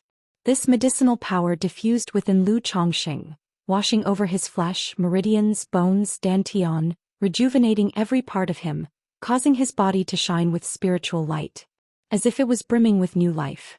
For a long while, the effects of the life-extending pill dissipated. Phew! Lu Chongqing opened his eyes and let out a long, eased breath. He just felt full of energy, invigorated to his core, refreshed and like he had been reborn. Does this life-extending pill also revitalize and strengthen the body besides extending life? Lu Chongqing was somewhat surprised by the effects of the pill. He had been practicing the 100 Refinements treasure body art, making his physical body naturally extraordinary. But the recent life-extending pill had indeed made his body feel relaxed and rejuvenated, as if reborn. Could it be that I've overindulged over the years, incurring deficits and damaging my lifespan? Or does an increase in lifespan naturally bring about a richer vitality and more abundant energy? Lu Chongqing pondered internally, unclear about the exact reason. After all, the physical body is one thing and lifespan is another. He didn't dwell on it too long, knowing it to be a good thing for him. He then closed his eyes to sense the changes to his lifespan. My lifespan, has it increased by 50 years? Lu Chongqing muttered to himself. He had no way to be sure of the exact number of years his lifespan had increased. But he had a vague sense that his lifespan had been extended by 50 years. This intuition was quite mysterious. He couldn't really explain it himself. Cultivators at the Qi refinement realm, as long as they don't engage in conflict and maintain their health well, can generally live past 100 years. If one breaks through to the energy refinement late stage, they can live for a couple of jiazi, that's around 120 years. As for someone like me who never fights with others and knows how to maintain health, living to 120 should be a breeze. Now, with this life-extending pill adding 50 years to my life, it means I could live up to 170 years, almost the lifespan of a Foundation establishment cultivator. If in the future I get another first grade and second rank life-extending pill, wouldn't I be able to live up to 200 years, on par with a Foundation establishment great cultivator? No, by then I will have achieved Foundation establishment myself and with the help of life-extending pills, could live for 300 years. Chapter 159. Ah, these days are indeed full of hope. Reset. In over 300 years I could have at least 1,000 children. By then, as long as the children work hard and make me proud, won't I just be lying down to achieve core formation? After core formation with a lifespan of 500 years and an extra 100 years from lifespan extension pills, forming a nascent soul shouldn't be a big problem, right? Nascent soul true lord, TC, in this Jiang country cultivation realm, a nascent soul true lord is a dominant presence. Even looking at the entire southern wilderness cultivation realm, nascent soul true lords are rare as phoenix feathers and unicorn horns. Ah, life is indeed full of things to look forward to. But with such a long lifespan, what am I going to do with my time? I can't just stay home and keep having kids every day, can I? Lu Chongqing suddenly found himself in a happy predicament. Before he knew it, over a month had passed. During this time, Guan Xian and the maid Yilian became pregnant. And Yun Qianqian's child was also born. However, this child did not have a spiritual root. Lu Chongqing wasn't disappointed by this. Now that he had many wives and concubines, many of whom possessed spiritual roots, they had all virtually had a turn giving birth. Thus, his excitement over spiritual root-bearing wives and concubines having children had gradually diminished. He could now look at it all with a normal heart. After the child was born, Lu Chongqing took Yun Qianqian and the child to report the good news to Yu Maoqing and his wife. After all, not only were they Yun Qianqian's elders, they were also their matchmakers. Now that the child was born, it was only natural to pay them a visit. On hearing the joyful news, they were delighted and even hosted a small celebration with 2 tables at the Jade Meal Hall. In the meantime, Yu Ningrong shared a piece of inside information with Lu Chongqing. She said that the Lu family ancestor had at most 10 years to live. These words gave Lu Chongqing a momentary pause. Previously, when he was in the Lu family, he had vaguely heard that the Lu family ancestor was not in good health. Now that Yu Ningrong was saying this, it felt very likely to be true. This indicated that the situation for the Lu family was not optimistic. If no new foundation-building great cultivator emerges in the Lu family before the Lu family ancestor's demise, safeguarding the spiritual vein of Qingzhou Mountain will be very difficult. Lu Chongxing thought to himself. In the cultivation world, a spiritual vein-blessed land is very important.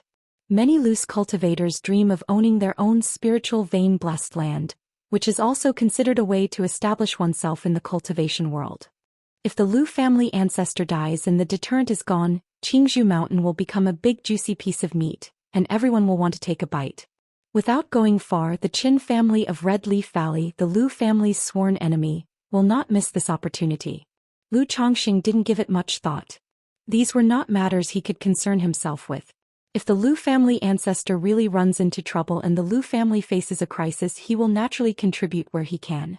If he can't help, then he'll have to take his wives, concubines and children and flee. After all, he is just the son-in-law of the Lu family, not one of their own. He keeps the Lu family's kindness in mind. But he won't risk his life for the Lu family. He also doesn't have the capability for that. Half a month later, Lu Chongxing received a letter from Qingzhou Mountain. This came as a surprise to him. After all, he used to visit once a month. Now he only returns once every 6 months. So, normally there wouldn't be any correspondence.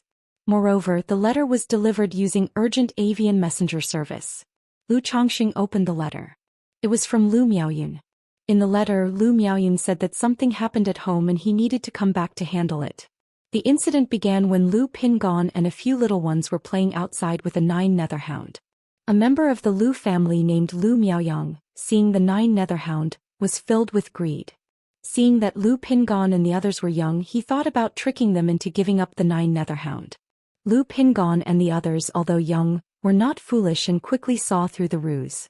This caused the other party to become furiously embarrassed and attempt to lay hands on Lu Pingon. In such a situation, how could the 9 netherhound just watch its little master get hurt? It fiercely intervened and severely injured the Lu family member. Immediately the incident blew up. In a cultivation family like the Lu family, the first rule is a strict ban on fighting. Family disciples under no circumstances may engage in private feuds or conflicts, or raise their hands against others. If there are any unsolvable resentments or differences, they can be reported directly to the family. Then the family head or the elders can manage and resolve them. Although the trouble was initially caused by the other party.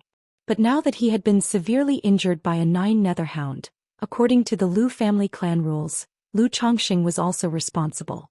Especially since this Lu family disciple named Lu Miaoyang had a rather special situation. He was a direct descendant of the Lu family. Both his parents were core members of the Lu family.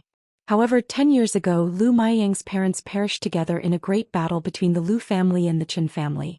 Now only he remained in his household.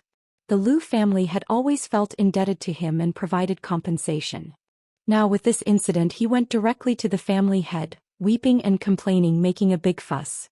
The family head, faced with such a situation, was helpless and thus had Lu Miaoyun send a message to Lu Chongxing, asking how he planned to deal with it. If he could resolve it privately, that would be for the best. Though Lu Miaoyang had unclean motives to begin with, the fact that the 9 netherhound had bitten someone and caused severe injuries was indeed a violation of the Lu family's clan rules. If they were to follow the clan rules, there would be punishment for Lu Changsheng's side. The family had hoped Lu Chongxing would understand. Although I had long anticipated that this day would come, I didn't expect it so soon, Lu Chongxing said, shaking his head slightly. He had known for a long time that as his wives and children increased, these wives and children would inevitably cause trouble for him, the head of the family.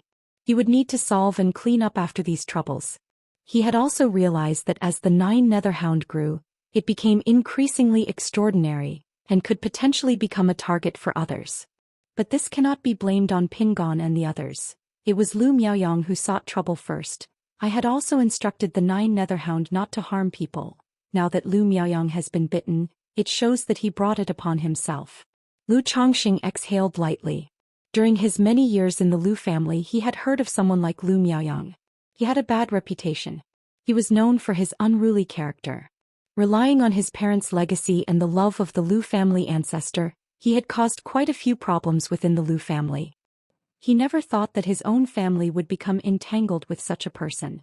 Considering the Lu family's image, if it's just a matter of paying some money to settle it privately, let's try to settle it that way. After reading the letter, Lu Chongqing exhaled slowly, deciding on his course of action. If the other party was willing to let the matter go without making a fuss, he was willing to pay to settle the problem in consideration of the Lu family's reputation. If the other party was to make unreasonable demands, he couldn't possibly just comply. After all, the Lu family owed Lu Miaoyang, but he owed him nothing. Moreover, in Lu Changsheng's view, although the 9 Netherhound had caused severe injury, the beast wasn't to blame. You couldn't possibly still lecture me about excessive defense after traversing to a new world, could you? Lucky for him that this happened within the Lu family. If it had happened outside, dealing with such a matter by killing the other party wouldn't have been too much. After all, the cultivation world is a jungle where the strong prey on the weak. The other party coveted his pet beasts and lured his children. How could there be any reason for that? Furthermore, he had always behaved properly, walking on thin ice and abiding by the rules for fear of causing trouble. Now that he had gained some strength and confidence, if he continued to shrink back in the face of trouble, then what was the point of his efforts in cultivation? With the increase in strength, a few more ounces of confidence grew in his heart, and Lu Changsheng's attitude also shifted. He was unwilling to be as compromising as before, suffering injustices. His willingness to visit and resolve the matter was already in consideration of the Lu family's face. Immediately, Lu Chongqing put away the letter, went to the courtyard and spoke to a group of wives. There's a small matter at home, I need to go back. He didn't want to delay. He planned to set off for Qingzhou Mountain right away and deal with the issue sooner rather than later. Husband, are you rushing back because something happened at home? Lu Qing'er knew that Lu Chongqing usually returned home once every 6 months. His sudden return must mean that something had happened. It's just a small family matter that requires me to make a trip back, said Lu Chongqing with a smile. Then he turned to Xiaoqing and instructed, Xiaoqing, go to the spiritual talisman shop tomorrow and convey a message to Zhang Shan for me. Tell him I had to leave due to urgent matters and that he should look after the shop. Yes, young master, replied Xiaoqing obediently, noting. She often visited the spiritual talisman shop, so she was acquainted with shopkeeper Zhang Shan. Having finished giving instructions, Lu Chongqing then left the 9 Dragons marketplace. He took out an iron feather eagle from his spiritual pet bag and flew towards Qingzhou Mountain. Chapter 160. Dog-like thing. Reset. Under for 2 days later. Outside Qingzhou Mountain. Lu Chongqing descended from the iron feather eagle and immediately strode towards his home. Chongqing brother.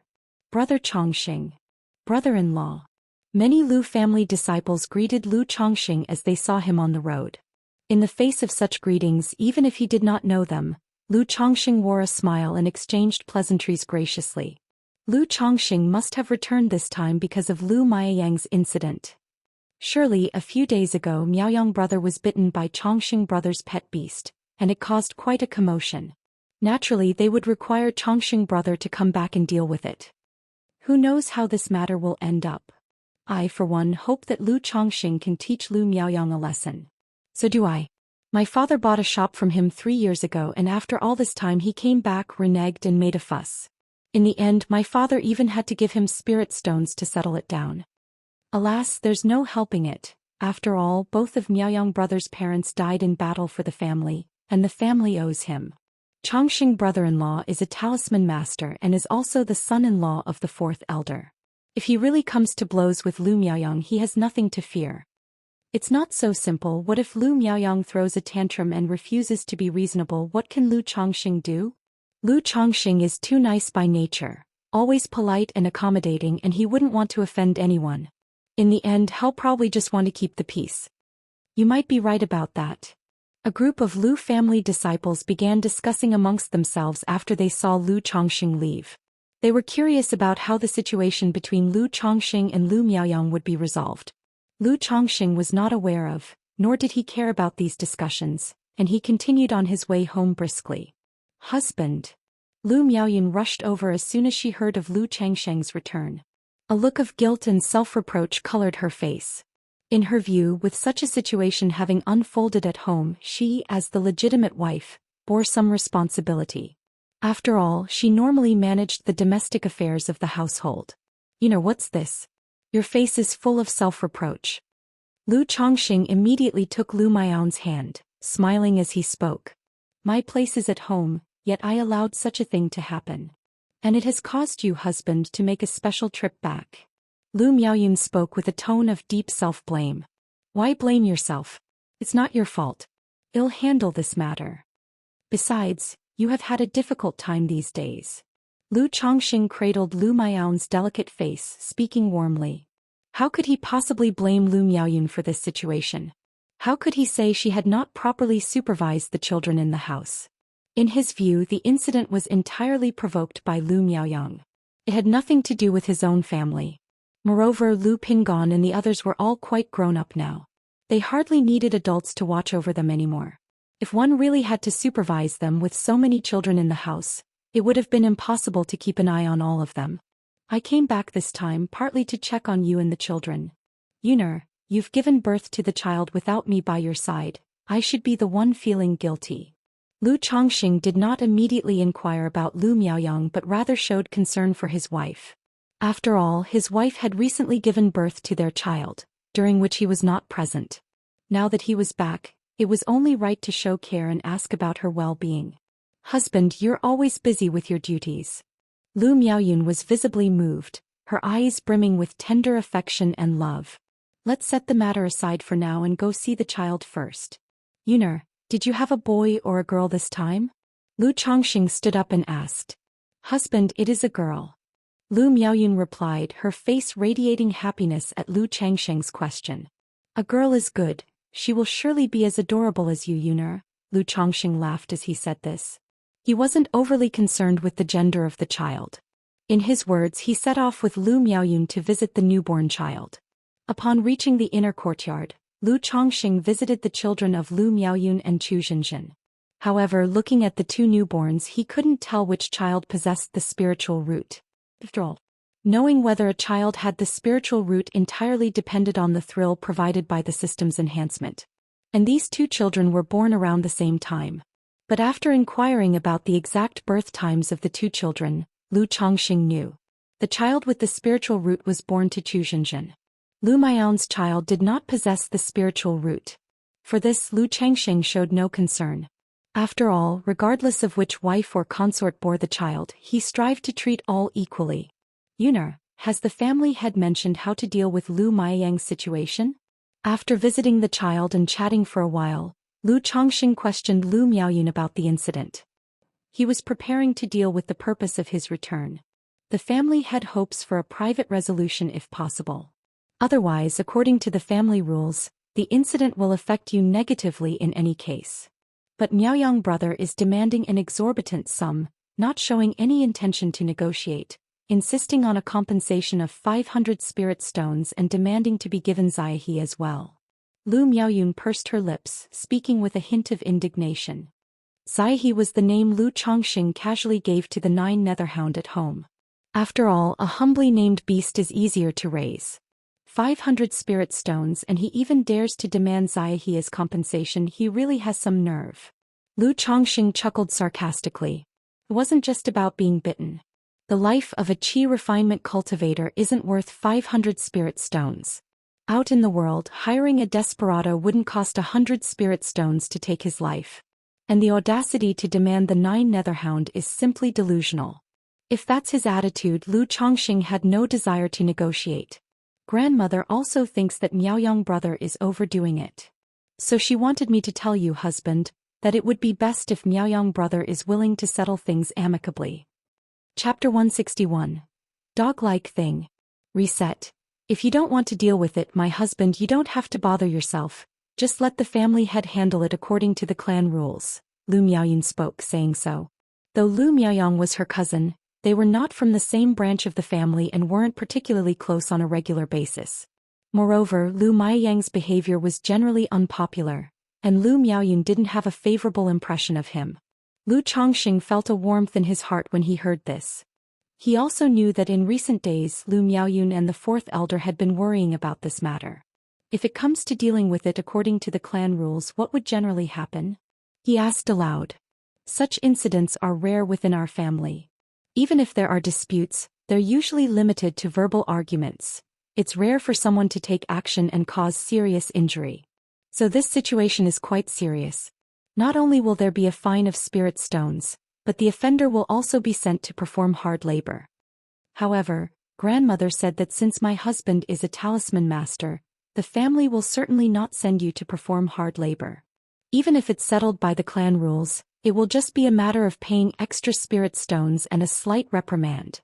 Lu Miaoyun considered for a moment before speaking thus. In the past few days at home she naturally hadn't sat by idly. She had even approached Lu Miaoyang, offering to compensate with spirit stones, hoping the other party would agree to a reconciliation. But he was relentless and demanded the 9 netherhound as compensation. Lu Miaoyun, of course, wouldn't agree to such an unreasonable demand. It wasn't just because the 9 netherhound was a pet raised by Lu Chongqing. The extraordinary qualities of the 9 netherhound alone wouldn't allow for such a course of action. Alright, I understand. Then I'll go talk to Lu Miaoyang again to see if he is willing to make amends. Upon hearing this, Lu Chongqing more or less understood the situation. Reconciliation would of course be best. Otherwise the matter would have to be settled according to the clan rules.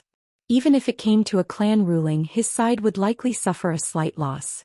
Since both Lu Yuanding and the 4th elder had expressed their hope for him to try for a reconciliation, he would have to go through the motions, if only as a formality. My husband, I'll accompany you there, Lu Miaoyun immediately said. No need, I can go by myself. Lu Chongqing waved his hand and said, Can you tell me where Lu Miaoyang lives? Lu Miaoyun did not insist and described the location of Lu Miaoyang's residence to Lu Chongqing. Just when Lu Chongqing was about to leave, Lu Lanshu came along with Lu Pingon, Lu Wuyu and Lu Shila, a few of the little ones, to see Lu Chongqing. This matter involved the youngsters and had caused such a stir that Lu Chongqing, as the head of the family, had come back. Lu Lanshu, as their mother, naturally brought the little ones to see Lu Chongqing. At the moment the little ones were looking at Lu Chongqing with some evasion in their eyes, slightly bowing their heads, obviously aware that they had caused trouble. What's with you all? The matter is not your fault. Why are you looking like this? Seeing this, Lu Chongqing chuckled. He crouched down and gently ruffled the children's hair, speaking softly. As far as he was concerned, the matter was certainly not the children's fault. How could he scold them? And seeing how the children looked, he guessed that Lu Lanshu had also chided them. Dad, you're not blaming us? Upon hearing this, Lu Pingon looked up at Lu Chongqing and mumbled. The other little ones also looked at Lu Chongqing. Why should I blame you? Lu Chongqing laughed. We caused trouble for you, Dad, Lu Pingon said. Was this trouble something you brought upon yourselves? Lu Chongqing asked. Not at all, it was that mean person who wanted to snatch Xiaohei. And he called names. Lu Shila immediately complained indignantly. That's clear then. If he wanted to snatch Xiaohei and also resorted to insults, then the fault lies with him. Dad has always taught you to avoid trouble and keep out of it. But that doesn't mean we should be afraid of it. If trouble comes our way, leave it to Dad to handle, Lu Chongqing said in a gentle tone. He also realized that in some respects he hadn't taught them well. Thinking that the children should grow up safely and securely in the mortal world, he had instilled in them the idea of staying out of trouble whenever possible. Besides, the children were mostly raised by their mothers. Lu Miaoyun was not too bad, but Lu Lanshu and the other wives were worldly women of the Lu family. Coming to Qingzhou Mountain, they ultimately felt some restraint. Even though his status as a husband had improved, they still felt somewhat inferior in Qingzhou Valley. So they had always told the children not to cause trouble or stir up issues, which would inevitably affect them. If the Lu family ancestor were to live another 10 years, I'm guessing the Lu family would face turmoil in about 5 or 6 years. If I were to flee, I would have to ensure my wives and children are well settled.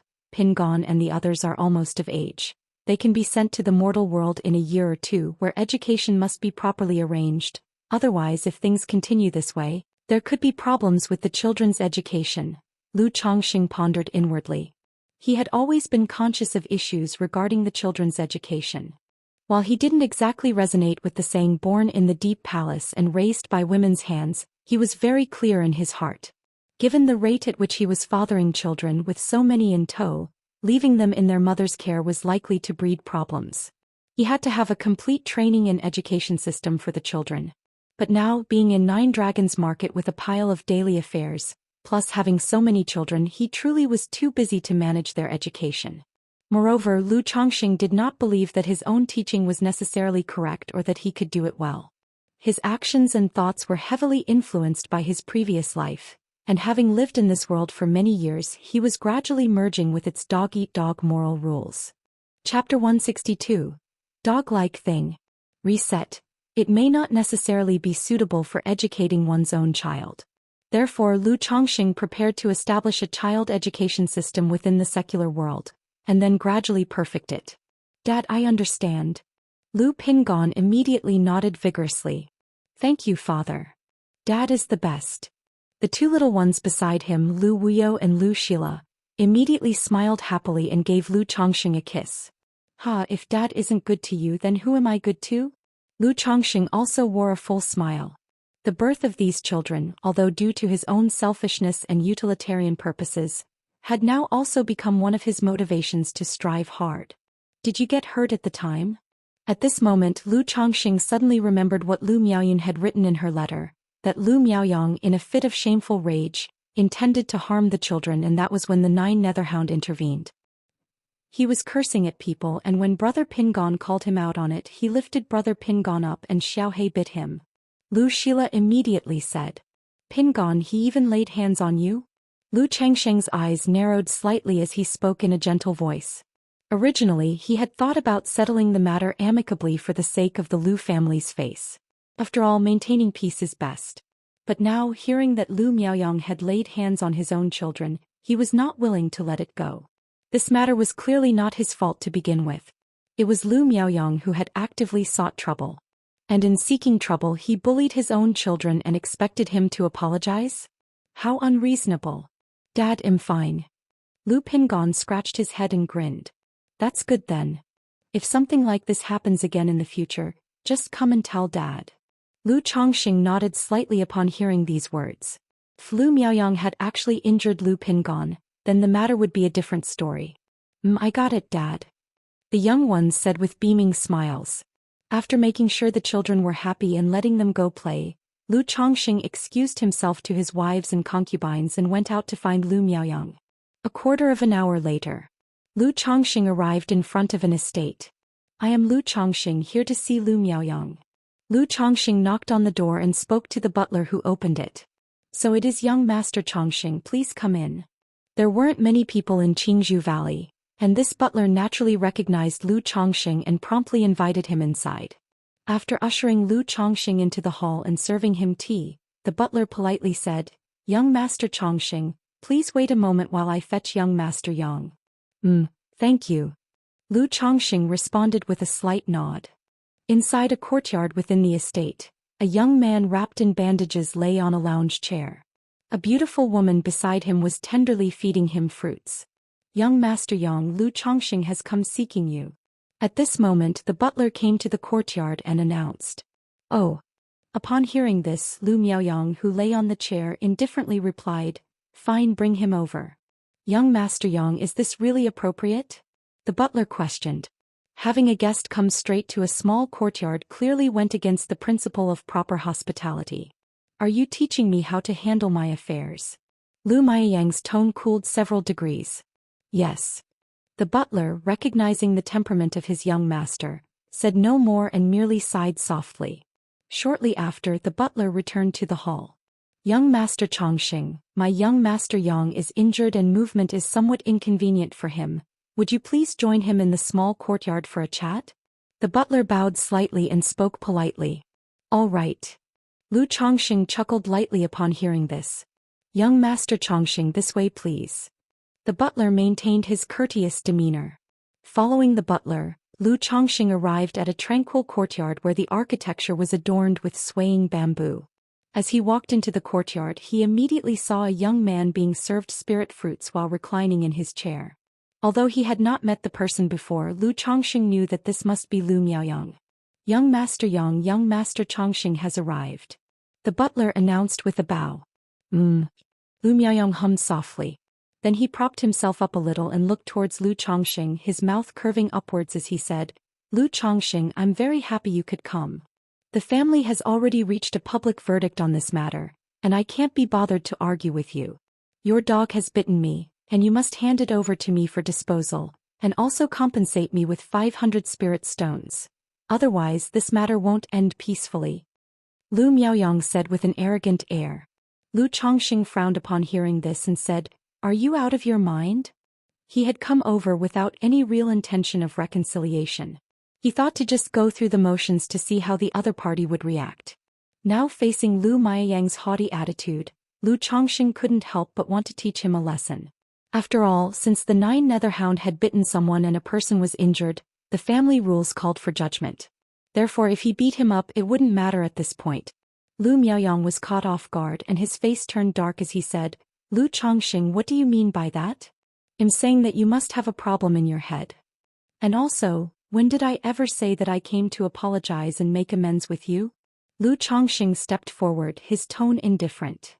At these words, Lu Miaoyang's eyes bulged and his face turned a mix of blue and red. He hadn't expected Lu Chongqing to dare talk to him in such a manner. Furiously he slapped the armrest and stood up, bellowing, Lu Chongqing, how dare you speak to me like this? You are nothing but an in-law of the Lu family. Without us taking you in, who knows where you'd be? You really think becoming a son-in-law of the Lu family makes you a phoenix on a branch? Daring to speak to me in such a way. However, before he could finish speaking, Lu Chongqing had already approached him. Without giving him a chance to react, he reached out with a hand swift as thunder and latched onto Lu Miaoyang's neck, hoisting him high up in the air. Chapter 163. Dog-like thing. Reset. Then with a swift raise of his right hand he fiercely slapped Lu Miaoyang across the face with a loud smack. To talk to you like this?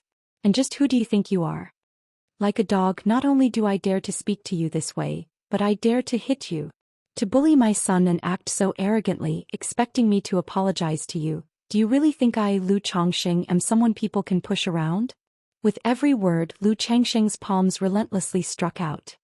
His cultivation of the 100 refinements treasure body art was not in vain. With each slap resounding with sharp smacks, Lu Miaoyang saw stars and he groaned in pain. His cheeks visibly turned swiftly from purple to black to red and swollen, with blood trickling from the corner of his mouth. This. The nearby steward and the beautiful woman were stunned, unable to process the scene before them. They had not expected that upon Lu Chongqing's arrival he would start hitting their young master without a word, taking him in hand with slaps. Young Master Chongqing, please no more, spare him. The steward immediately came back to his senses and shouted in horror. He hurried over to Lu Chongqing's side trying to stop him. Humph. With a cold snort, Lu Chongqing ceased his assault and flung Lu Miaoyang to the side with a fierce throw. Thump. Lu Miaoyang hit the ground hard, letting out a muffled groan, his face swollen and bruised black and red, spitting out teeth and blood. To bully a child at your age, to lay hands on a 6 or 7-year-old child, how utterly shameless. Since no one has disciplined you before, then let me teach you a lesson. With an indifferent expression, Lu Chongqing gazed down from above at Lu Miaoyang sprawled on the ground, rebuking him coldly. Lu Miaoyang was completely stunned by Lu Chongqing's slaps. He never could have anticipated that Lu Chongqing would disrespect him like this and actually strike him. If it weren't for the burning pain on his face and body, he would have thought himself to be dreaming. At this moment, a mix of unspeakable humiliation, frustration, and rage surged up, leaving his body trembling. His eyes became bloodshot and with a shaky voice he roared, Lu Chongqing, I'm going to kill you. As his words fell, a golden flying sword appeared, streaking through the air like a rainbow, its sword chi flickering, hurtling towards Lu Chongqing. Young Master Yang, no, don't do it.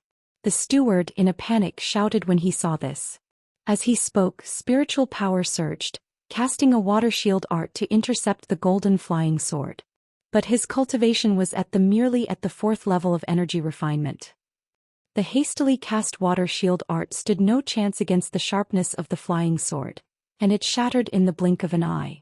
Clang! At the same moment, in a split second, Lu Chongqing slapped his storage bag and his green-face sword, gleaming like a flash of light, unsheathed to clash with the golden flying sword, sparks flying everywhere, ringing with a metallic clang. Kill me. My flying sword is not less sharp either. Lu Chongqing, maneuvering his flying sword, did not want to reveal his true cultivation level. He took out a stack of talismans from his hand and said with a cold stare at Lu Miaoyang. Please, young Master Chongqing, calm your anger. Seeing this, the steward shouted anxiously, fearing Lu Chongqing might start another round of violence. Lu Miaoyang was already injured. With so many talismans in Lu Chongqing's hands, if the two truly fought, Lu Miaoyang would stand no chance. And considering Lu Chongqing's immediate slapping of Lu Miaoyang upon arrival, it was clear he was not as good-tempered or gentle as the rumors suggested. Today's visit was not about reconciliation but rather to seek a vendetta. If a fight did break out without restraint, it could indeed end in death. No matter what, if the two started fighting and the situation escalated, the consequences would be dire. The steward could not bear such responsibility. Seeing the stack of talismans in Lu Chongqing's hand, a look of fear and envy appeared in Lu Miaoyang's eyes. A thought of retreating grew within him. But the pain on his face, the anger of being humiliated in such a manner, the suffocation and shame in his heart made his mind frantic. Lu Miaoyang, as a direct descendant of the Lu family, had always had his way. When his parents were alive, he was taken care of by them. Even after the death of his parents, he was protected by their inheritance. And now to be insulted and slapped like a dog by a son-in-law of peasant origin. If word of this got out, not only would he lose all face, but he would also become a laughingstock within the Lu family. Lu Chongqing, just try to kill me, bellowed Lu Miaoyang, his eyes bloodshot and his neck rigid with fury. Swoosh. In an instant, a rush of air sliced through the silence. The green-faced sword, like flowing waters of Qiushui, its golden aura streaming, sword qi swirling, aimed at Lu Miaoyang.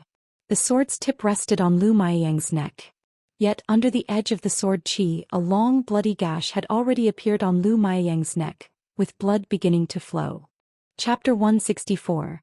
Let's see if my flying sword is sharp. Reset. Under. If you have the guts to say that again, I'll grant your wish and let you test the sharpness of my flying sword. Lu Chongqing's expression was cold as he spoke to Lu Miaoyang. Chongqing, my lad. Chongqing, my lad. Don't do this. The steward, seeing this scene and the green-faced sword hanging in front of Lu Miaoyang, its blade flickering unpredictably, cried out in panic to Lu Chongqing. Lu Chongqing remained silent, only watching Lu Miaoyang with an expression of icy indifference. At that moment, Lu Miaoyang didn't dare to speak either. He could clearly feel the flying sword hanging at his neck. He could feel the chilling sword qi causing a piercing pain at his throat. With just a thought from Lu Chongqing's mental spirit, this flying sword would pierce through his neck in an instant, taking his life. Moreover, Lu Chongqing's imposing manner gave him a feeling. If he yelled again, the other party might really dare to kill him, would actually kill him. Although he felt extremely stifled, humiliated, and furious inside, the current shadow of death still made him instinctively want to back down, to feel fear. He feared that Lu Chongqing might truly strike him down with a sword. Worthless trash. Although I, Lu Chongqing, came from humble origins and entered the Lu family as a son-in-law, now I am no longer the son-in-law of the past. Over the years, my conduct in the Lu family has been beyond reproach. You provoked trouble on your own, bullied my son, sought to take away my pet beasts, and you expect me to apologize and reconcile with you? How ludicrous. If you dare to pester further, just like this table. Seeing the other party showing signs of fear, Lu Chongqing shouted coldly. As his words fell, the green-faced sword that was hanging at Lu Miaoyang's throat let out a buzz sound, striking the stone table next to them like thunder and lightning. Instantly, the stone table was sliced open like tofu, split in two. Having said that, Lu Chongqing gave Lu Miaoyang a cold look, sheathed his green-faced sword and strode out of the courtyard. He was on guard against Lu Miaoyang. Considering that the other party was a member of the Lu family disciples, he had already given him a chance. If the other party dared to take any action at this point, he would, as he had said, strike him down with his sword. After all, he now possessed the strength and confidence to do so. The strength and confidence to not be constrained by the rules of the Lu family. If things really got out of hand, he could take this opportunity to choose to leave the Lu family. Although leaving the Lu family right now was somewhat improper.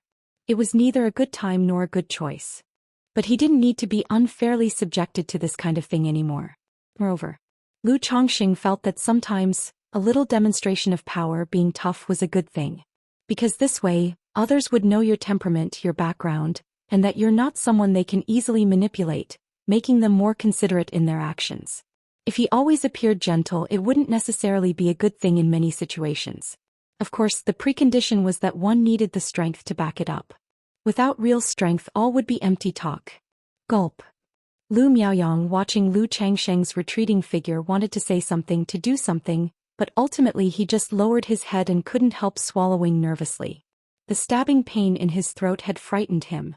He truly feared that Lu Chongqing might cut him down with a sword. And the steward, seeing this scene and Lu Changsheng's departure, also couldn't help but breathe a sigh of relief. He quickly helped Lu Miaoyang up and asked, "Young Master Yang, are you all right? Do I look all right to you? You actually dared to stop me just now." Lu Miaoyang roared in fury. "Young Master Yang, this Lu Chongqing is now valued by our family. Why must you offend him?" The steward said with a sigh, seeing his young master's state. He had practically watched Lu Miaoyang grow up and truly did not wish for Lu Miaoyang to continue like this. Everything is still okay within the Lu family, for they always remember the kindness of his parents who fought and died for the family. But once away from the Lu family, it's easy to suffer losses, great losses. You still want to lecture me, to teach me how to do things?" Lu Miaoyang bellowed, then looking at the fading figure of Lu Chongqing, his eyes filled with poisonous malice and murderous intent. "Lu Chongqing, the shame of today, I will surely make you pay back 1,000, no, 100,000-fold one day." For him, the humiliation of this moment couldn't be washed away even with the water from the 3 rivers and 5 lakes. This vengeance he would not rest until death. After leaving Lu Miaoyang's residence, Lu Chongqing went directly to visit Lu Yuanding. After all, the man had been beaten. The act was over. Naturally, he had to tell the family head about Lu Miaoyang's actions. And to see how Lu Yuanding, the patriarch of the Lu family, would handle this matter. A quarter of an hour later, Lu Chongqing arrived at Lu Yuanding's residence. However, Lu Yuanding was not there, he was busy. After waiting for about the time it took to finish a pot of tea, Lu Yuanding arrived. "Chongqing, you've come because of Miaoyang's matter, haven't you?" Lu Yuanding quickly entered the hall and immediately addressed Lu Chongqing upon seeing him. "Yes, Patriarch, I have come to apologize to you." Lu Chongqing nodded and said, "You shouldn't blame yourself for this matter, it was Miaoyang who was at fault from the start." Lu Yuanding let out a slight sigh and said, "Don't worry, even if we go by the family rules, I will argue for a lenient punishment for you," Lu Yuanding said with a faint sigh. As a family head, the most difficult thing to handle was these internal family affairs. Especially when it involved people like Lu Miaoyang and Lu Chongqing, who were both in somewhat special situations. One's parents had both died in battle, shedding blood for the family. The other, although part of the Lu family, had not been with the family long enough. He hadn't been fully integrated or accepted yet. So, with such an incident occurring, it was also difficult for him to handle. He hoped, if possible, to have Lu Chongqing and Lu Miaoyang reconcile so that the issue could be resolved and put behind them. "Patriarch, I came here to apologize because I sought Lu Miaoyang out to reconcile, but in a moment of anger, I ended up giving him a beating." Chapter 165. Let's see if my flying sword is sharp. Reset. Lu Chongqing spoke up, directly saying, "What, you beat up Lu Miaoyang?" Lu Yuanding, upon hearing this, was stunned and completely baffled. In his impression, Lu Chongqing had always been an honest and steady person. This could be seen from his behavior in the Lu family over the years. Aside from marrying and taking concubines to bear children, he never stirred up trouble or quarreled. Even with a good talent in the talisman path and becoming a talisman master, he never displayed arrogance or entitlement. This was the point that pleased them most about Lu Chongqing. Yet at this moment, Lu Chongqing actually said that, in a fit of anger, he had beaten up Lu Miaoyang. This was something Lu Yuanding had never expected. For a while he did not know what would be best to say. After all, he had asked Lu Chongqing to return, hoping to calm things down as much as possible. But with such a turn of events, there was no chance for reconciliation. "Yes, family head," Lu Chongqing nodded calmly in agreement. "You were a bit impulsive there," Lu Yuanding said with a bit of a headache. Originally, he had discussed this matter with the 4th elder and several family elders. If Lu Miaoyang persisted in causing trouble and refused to let go, they would deal with it according to the family rules and be lenient. to give Lu Miaoyang and the family an explanation. They also planned to have the fourth elder step in to appease Lu Changsheng's side. But now that Lu Changsheng had beaten Lu Miaoyang again, he felt it was difficult to deal with Lu Miaoyang and feared things would not calm down easily. Family head, I don't think I was impulsive. My son is not in the wrong here, so asking me to apologize and offer compensation I cannot do. Moreover, Lu Miaoyang showed no intention of reconciling, acting superior. Am I expected to just swallow my pride and say nothing? Lu Changxing said out loud. Sigh. Lu Yuanding hearing this let out a sigh. Looking at the stern-faced Lu Changxing before him, he understood that as a parent, how could anyone stay calm and composed in such a situation? He pondered for a moment before saying, Changxing, I understand how you feel. Since it has already happened, let's leave it at that. I will handle this matter according to the family rules and will not show favoritism to anyone. If you have any issues, you can talk to me directly. Please don't act impulsively again. One can't accomplish anything without following rules. Now that you are a member of our Lu family, you must also act according to the rules. I hope you can understand and be aware of that. Lu Yuanding's tone softened a bit. Family head, I understand. Lu Changxing nodded. He had a very good impression of the patriarch of the Lu family who had brought him to the Lu family, and knew that Lu Yuanding had a difficult role. He wouldn't make things difficult for him. If the Lu family was willing to handle things impartially, he would naturally accept it. If they were unwilling to handle things impartially, then his relationship with the Lu family would also end there. As for the Lu family, the kindness of the fourth elder would have to be repaid later. All right, as long as you understand. You can go back now. I will handle this situation, Lu Yuanding said. Seeing Lu Changsheng's response, he smiled and nodded and patted his shoulder. Family head, then I will take my leave. Since the other party was courteous, Lu Changxing naturally returned the courtesy and bowed his hands in respect. Phew. Once Lu Changxing had left, Lu Yuanding tapped his fingers on the table and let out a long sigh. It really is a troublesome autumn. Husband, how did it go? When Lu Changxing returned to his own home, Lu Miaoyan immediately came forward to inquire how the meeting went. I beat up Lu Miaoyang. Lu Changxing did not hide anything and said directly. After all, there was nothing to hide about the matter. He estimated that by tomorrow or the day after the issue would blow up, and Lu Miaoyan would naturally find out. Ah. Lu Miaoyan was taken aback when she heard Lu Changxing's words, her red lips slightly parting in surprise, finding it hard to believe. She hadn't expected that her husband, who went to reconcile with Lu Miaoyang, ended up beating him up instead. To her, and in the eyes of their wives and concubines, Lu Changxing had always been mild-mannered and easygoing. Over the years she had never seen Lu Changxing argue or get angry with anyone. Now that he had actually beaten Lu Miaoyang, she found it inconceivable. It's done and that's that. Miaoyang has always been difficult and not many people like him, usually relying on the legacy of benevolence from his parents to lord over the family. Lu Miaoyan immediately spoke up indignantly, standing firmly by Lu Changsheng's side. She felt that if her husband had struck someone, it must have been because Lu Miaoyang was too overbearing. Otherwise, with her husband's disposition, how could he possibly resort to violence? Yuner, don't you think I was a bit impulsive in this matter? Lu Changxing asked, somewhat surprised by Lu Miaoyan's words.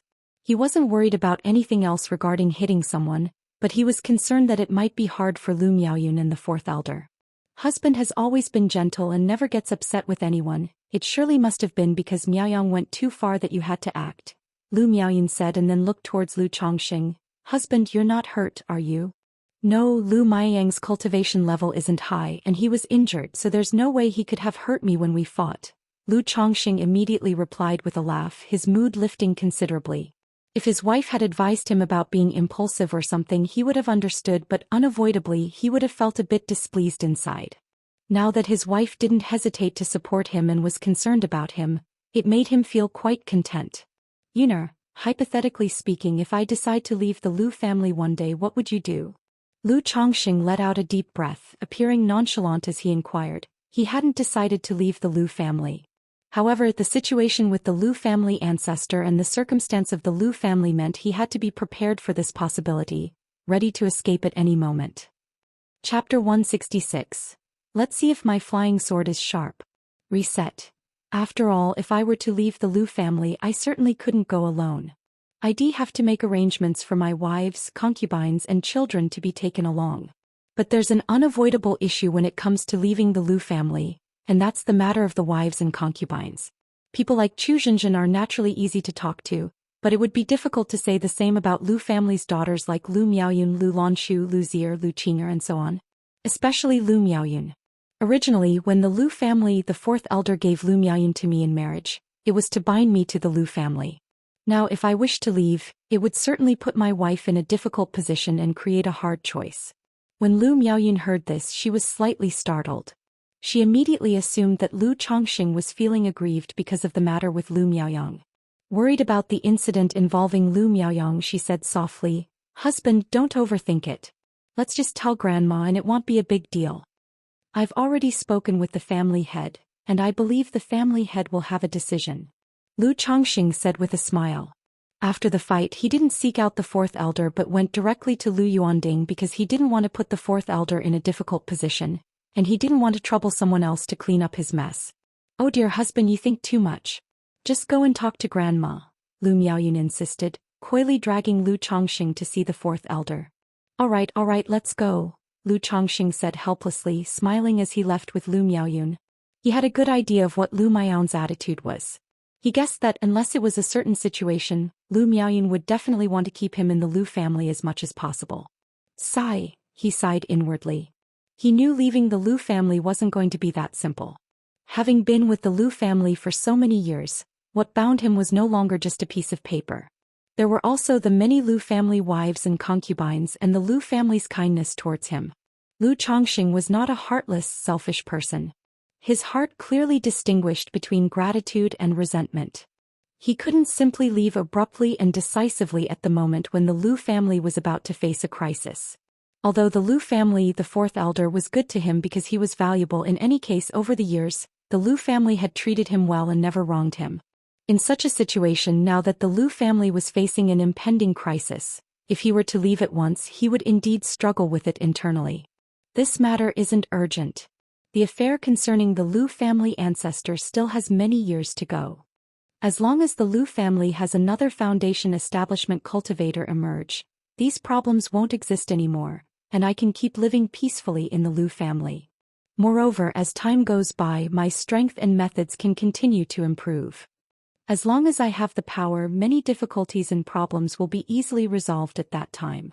Lu Chongqing thought privately, not dwelling too much on this subject. Suddenly, the two arrived at the residence of the fourth elder. "Chongqing Miaoyun, what brings you here?" the fourth elder queried quickly upon learning of their arrival. She was dressed in a deep cyan garment of simple elegance, her black hair meticulously coiffed and adorned with a jade hairpin, exuding a demeanor of dignified grace. "Grandma," Lu Miaoyun immediately approached, took the fourth elder's hand and began relating the events. "Chongqing, since the incident has already happened, you don't need to worry about this matter. Nor should you dwell on it," the fourth elder said warmly after listening to Lu Miaoyun. "Leave it to Grandma to handle the family side of things." At this moment, a flicker of anger rose in her heart. From her years of interaction, she could see that Lu Chongqing was a person who valued emotions. He had begun to feel a sense of belonging to the Lu family and was gradually integrating into it. Yet now, with Lu Miaoyang causing such a commotion, the resulting situation led to thoughts of leaving the Lu family in Lu Changsheng's mind, which could not but infuriate her. Others may not realize it, but as an elder of the Lu family, she was very aware of the current situation. To say that it was the calm before the storm was no overstatement. It was a time when unity was needed to overcome the impending crisis. How could she allow Lu Chongqing, a talisman master with exceptional talent, to harbor grievances and thoughts of departure? After all, it was virtually certain that Lu Chongqing would become a second-ranked talisman master in the future. It was just a matter of time. If he could stay with the Lu family indefinitely, he would certainly become one of the core high-level members in the future. "Grandma, sorry to bother you," Lu Chongqing said, cracking a smile. He had only casually asked Lu Miaoyun a question, kind of as a precautionary measure. But now, through Lu Miaoyun's actions, he had inadvertently given the fourth elder the wrong impression, leading her to believe he was really leaving the Lu family. But this matter now was not something he could explain away. Even if he made it clear it was just a casual question, she wouldn't believe it. Asterisk, you are family, there's no need to be so formal with Grandma. If you ever feel wronged, you can tell Grandma directly.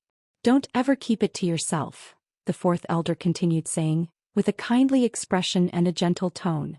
No, how could I feel wronged? Lu Chongqing said somewhat helplessly, not wishing to linger on the topic any longer. Then, as if remembering something, he spoke up.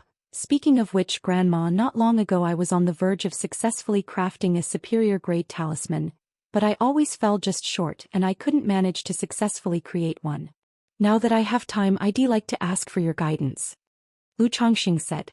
It had been nearly 2 months since he revealed himself as a middle-grade talisman master, and according to his plan he was going to reveal himself as a superior-grade talisman master on his next return, which would be in 3 months.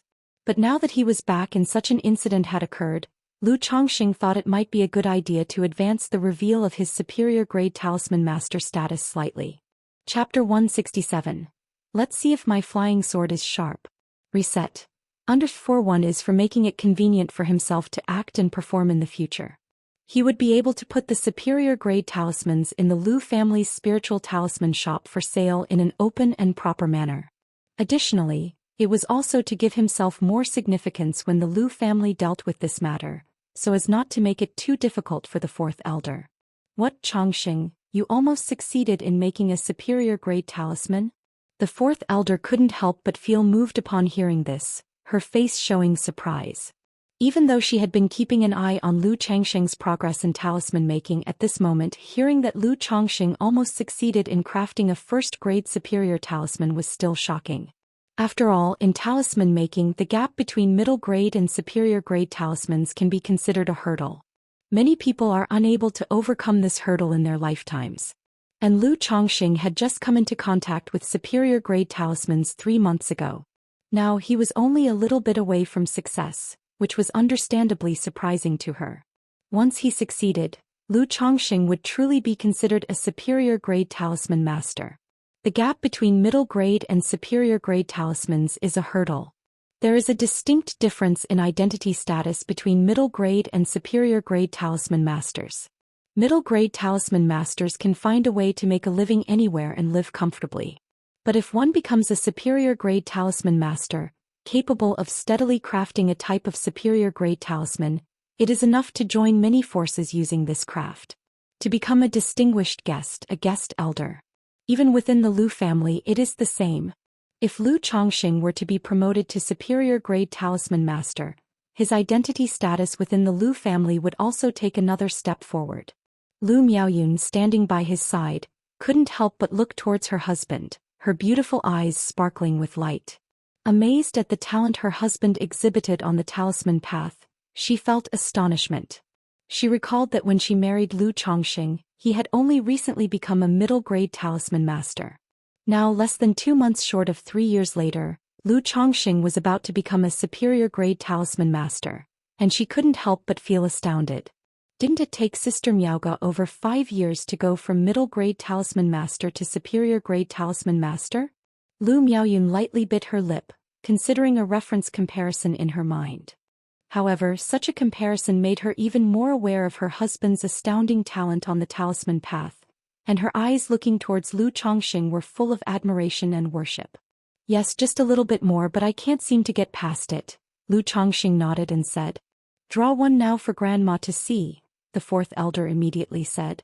All right, Lu Chongqing stood up at once and moved to the table. He took out his middle-grade magic artifact talisman pen and talisman-making materials from his storage bag and began to craft the talisman.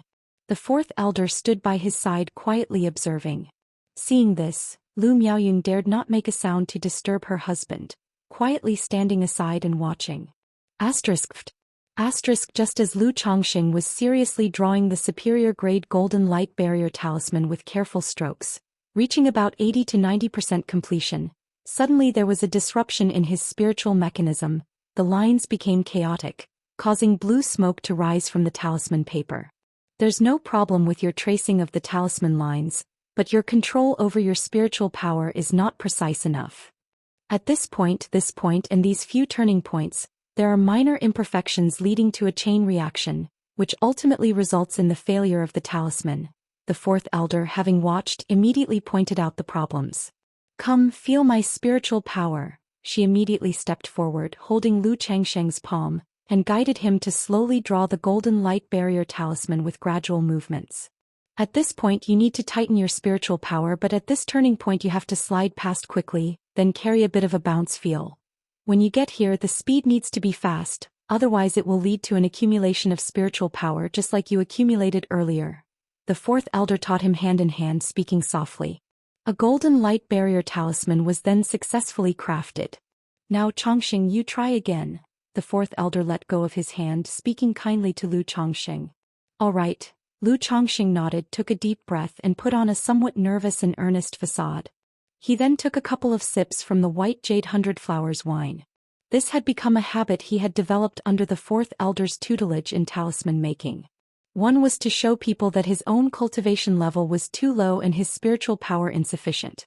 The other was that white jade 100 flowers wine had a heart-clearing and mind-calming effect. For the process of talisman making, which consumed a great deal of mental spirit, it could help varyingly from person to person.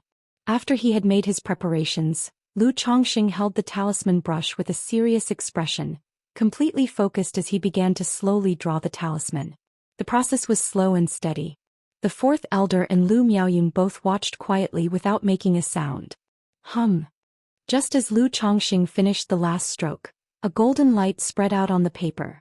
A buzzing sound occurred, then the golden light converged and the talisman solidified.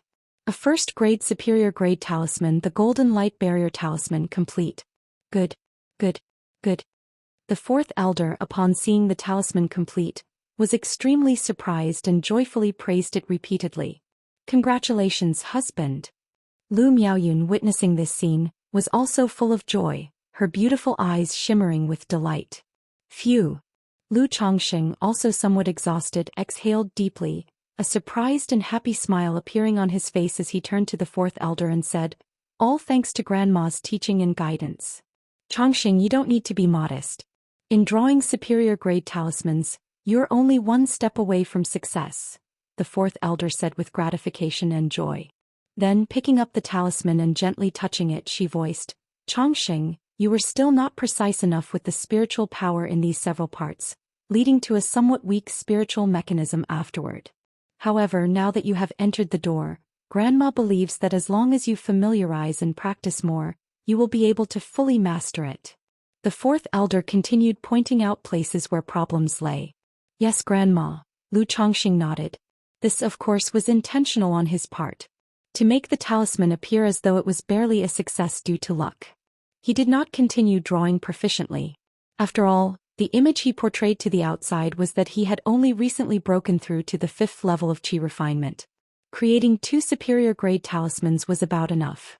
At this moment, the housekeeper, Granny Zizhu, arrived in the hall with Lu Bo Changxing. "The family head wants you to come with me to the family ancestral hall," Lu Bo hurriedly said upon seeing Lu Changxing. "The family ancestral hall?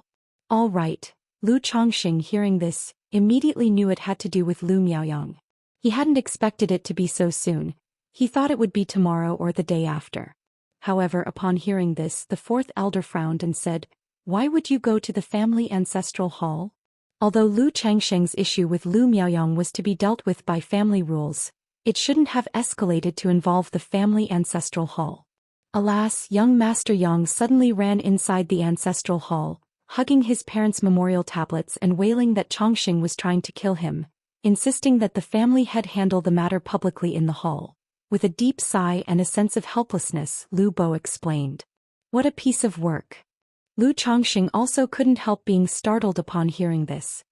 He was speechless in his mind, finding Lu Miaoyang to be quite a character, having directly run to the Lu family ancestral hall and clung to his parents' memorial tablets to lament. No wonder Lu Miaoyang was usually so arrogant in the Lu family. With such a move, who could stand against him? "Let's go, Changxing. Grandma will accompany you there."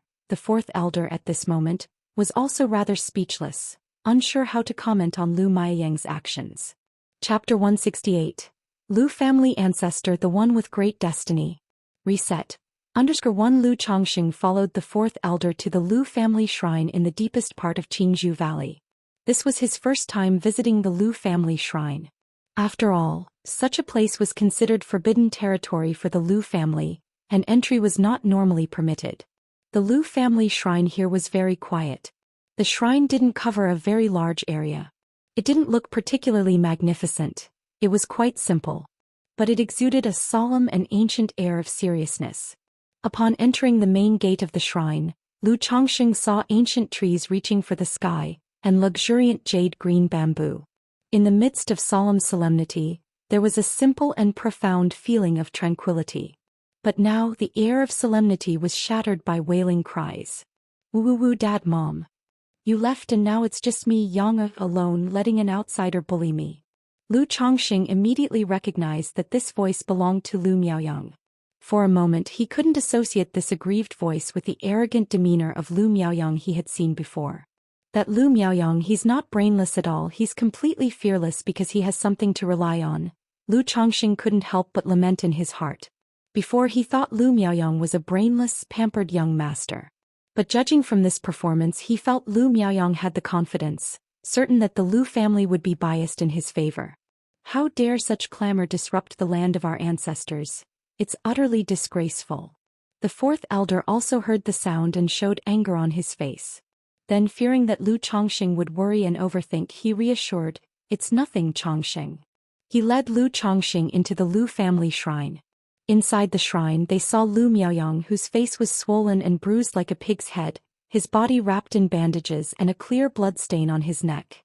He looked utterly miserable, clutching a spiritual tablet to his chest and crying loudly. The sight was enough to sadden the observer and bring tears to the listener. He was completely unlike the person Lu Chongxing had first met. "Miaoyang, rest assured, such matters will be handled in accordance with the family rules, and we will be fair to everyone. Yes, let's talk this out, stop crying. Everyone is here. What does it look like making such a fuss?" A few of the Lu family elders were comforting and persuading him by the side. "All right, Lu Miaoyang, Lu Chongxing is here now. I shall administer justice in front of your parents' memorial tablet."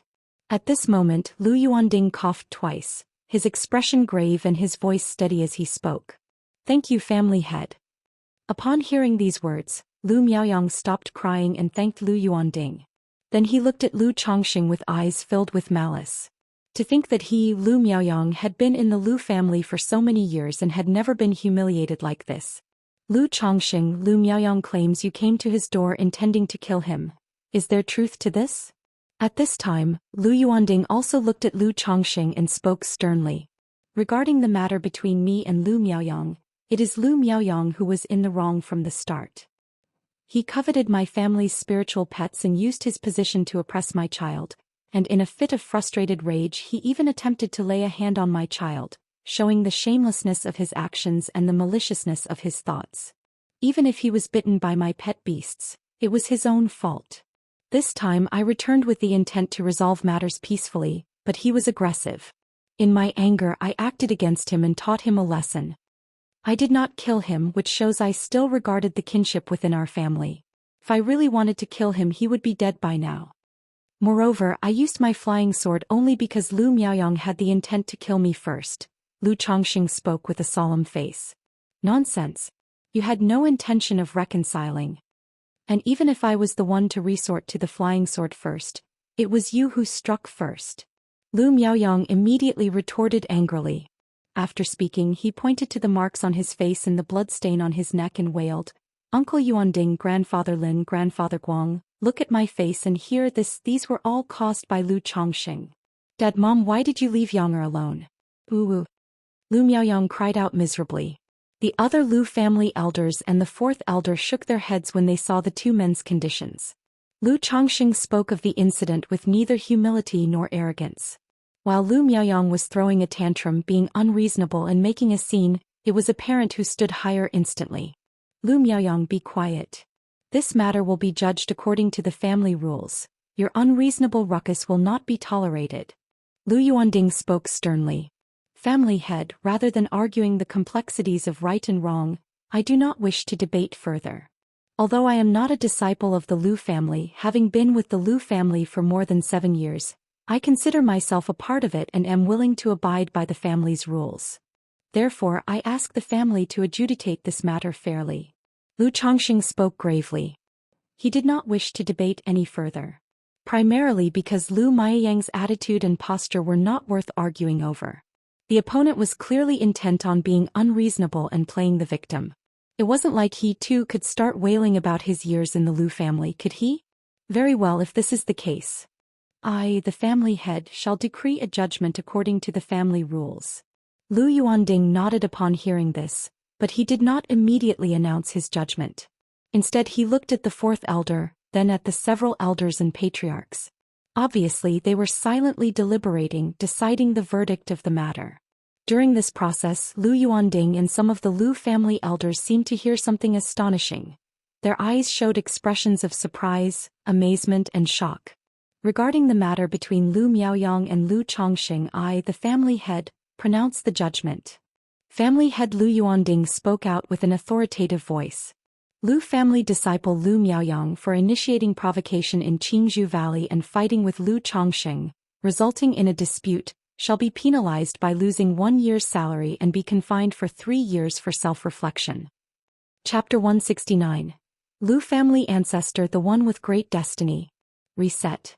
Lu Chongqing for failing to guard his pet beast properly, which bit Lu Miaoyang, a disciple of the Lu family, and for engaging in further strife with him, is fined 300 spirit stones and sent to labor in servitude for 3 years. However, considering that he did not instigate the trouble and that he must continue to manage the family's business and draw talismans, the 3 years of hard labor will be converted to the forfeiture of 3 years' salary. Do you all accept this? Lu Yuanding spoke with an authoritative voice. Family head, I am not satisfied.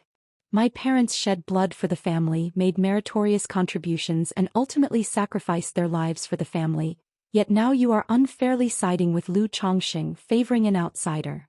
However, as soon as the sentence was pronounced, Lu Miaoyang immediately shouted out. Lu Miaoyang. Lu Yuanding and the fourth elder in unison coldly shouted. Now that Lu Chongqing was standing right here, Lu Miaoyang had the audacity to yell out such words. Treating Lu Chongqing as an outsider. You should know that Lu Chongqing was not only the son-in-law of the Lu family of Qingzhou Mountain but also a high-grade talisman master. I am not satisfied, I cannot accept this. This Lu Chongqing is nothing but a redundant son-in-law of our family. If it had not been for our Lu family taking him in, where would he be today? Now he has beaten me to this state, nearly killed me, and the family actually sides with him, aiding an outsider to bully one of their own. Ancestor, I want to see the ancestor. Wah, if the ancestor knew you were helping an outsider bully your own people. Lu Miaoyang, turning a deaf ear to the scolding, continued to cry out loudly. Lu Miaoyang Miaoyang. Seeing this situation, several family elders attempted to drag him away. But Lu Miaoyang clung tightly to 2 memorial tablets, making it difficult for the elders to forcibly remove him.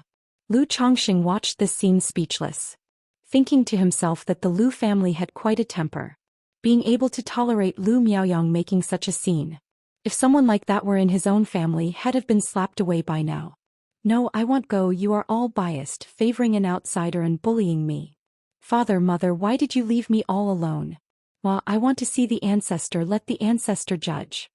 Lu Miaoyang continued crying and shouting as he was dragged away. However, just at that moment suddenly, scoundrel! An old and resonant voice, like the sound of a great bell, echoed out of nowhere. Immediately after, it was seen that Lu Miayang's entire body was sent flying backwards with a crash. The 2 memorial tablets in his hands, however, floated down gently and settled securely amongst the rows of memorial tablets positioned above in the ancestral hall. Ancestor. The ancestor.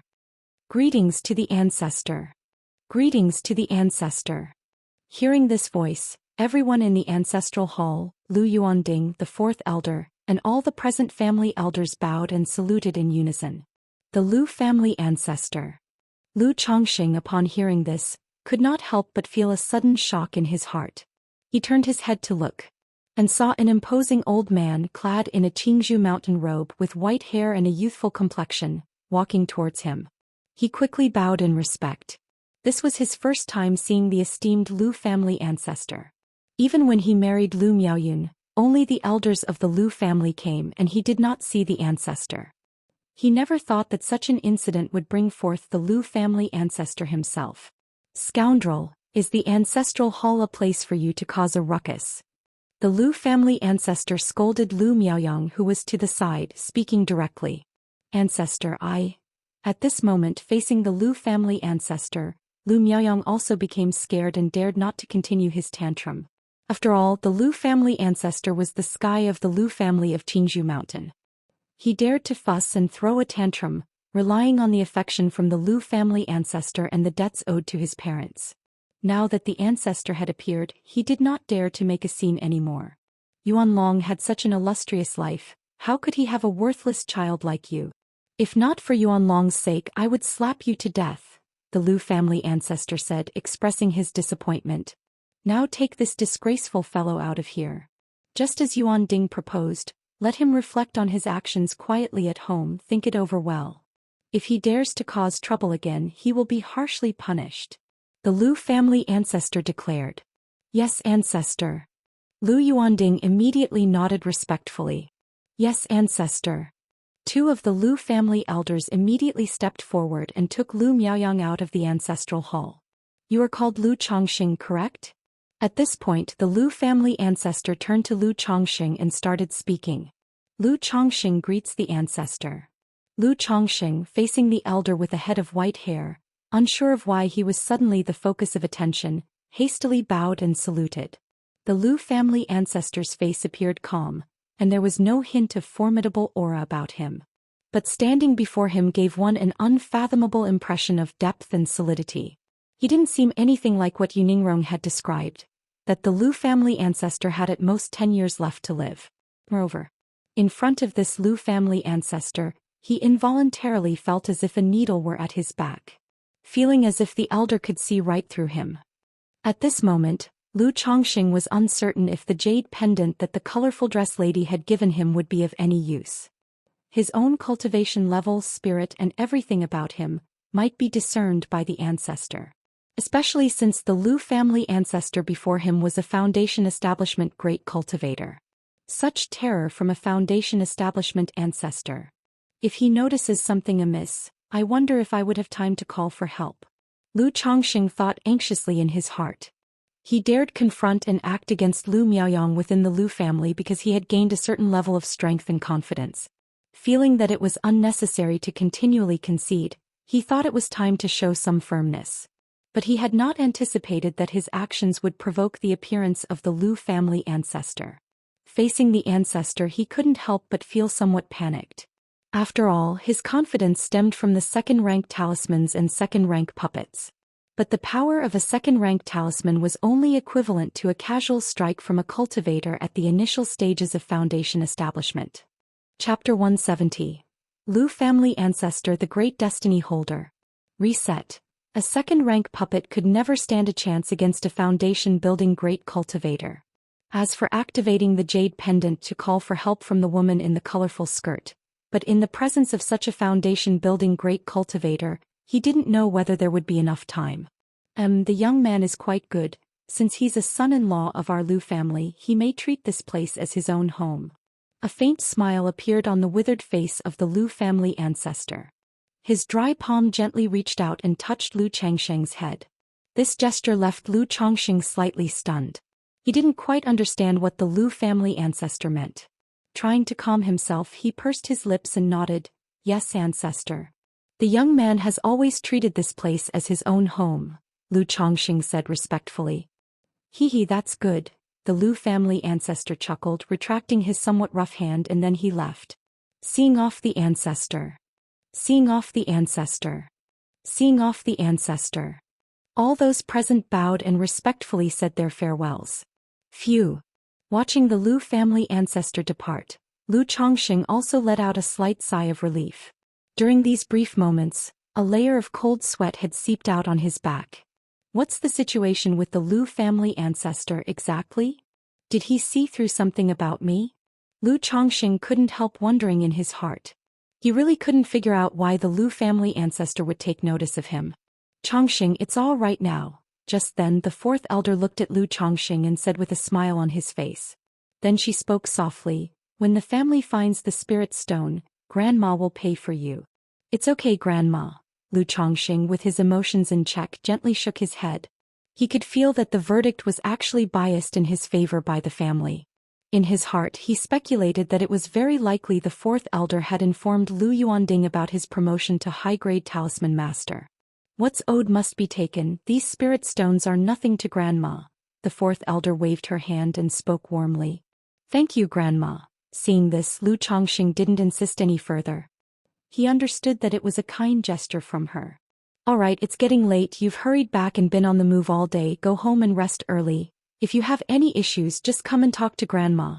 The fourth elder, taking Lu Chongqing away from the Lu family ancestral hall, said aloud. Yes, Grandma. Lu Chongqing nodded slightly and walked towards his home.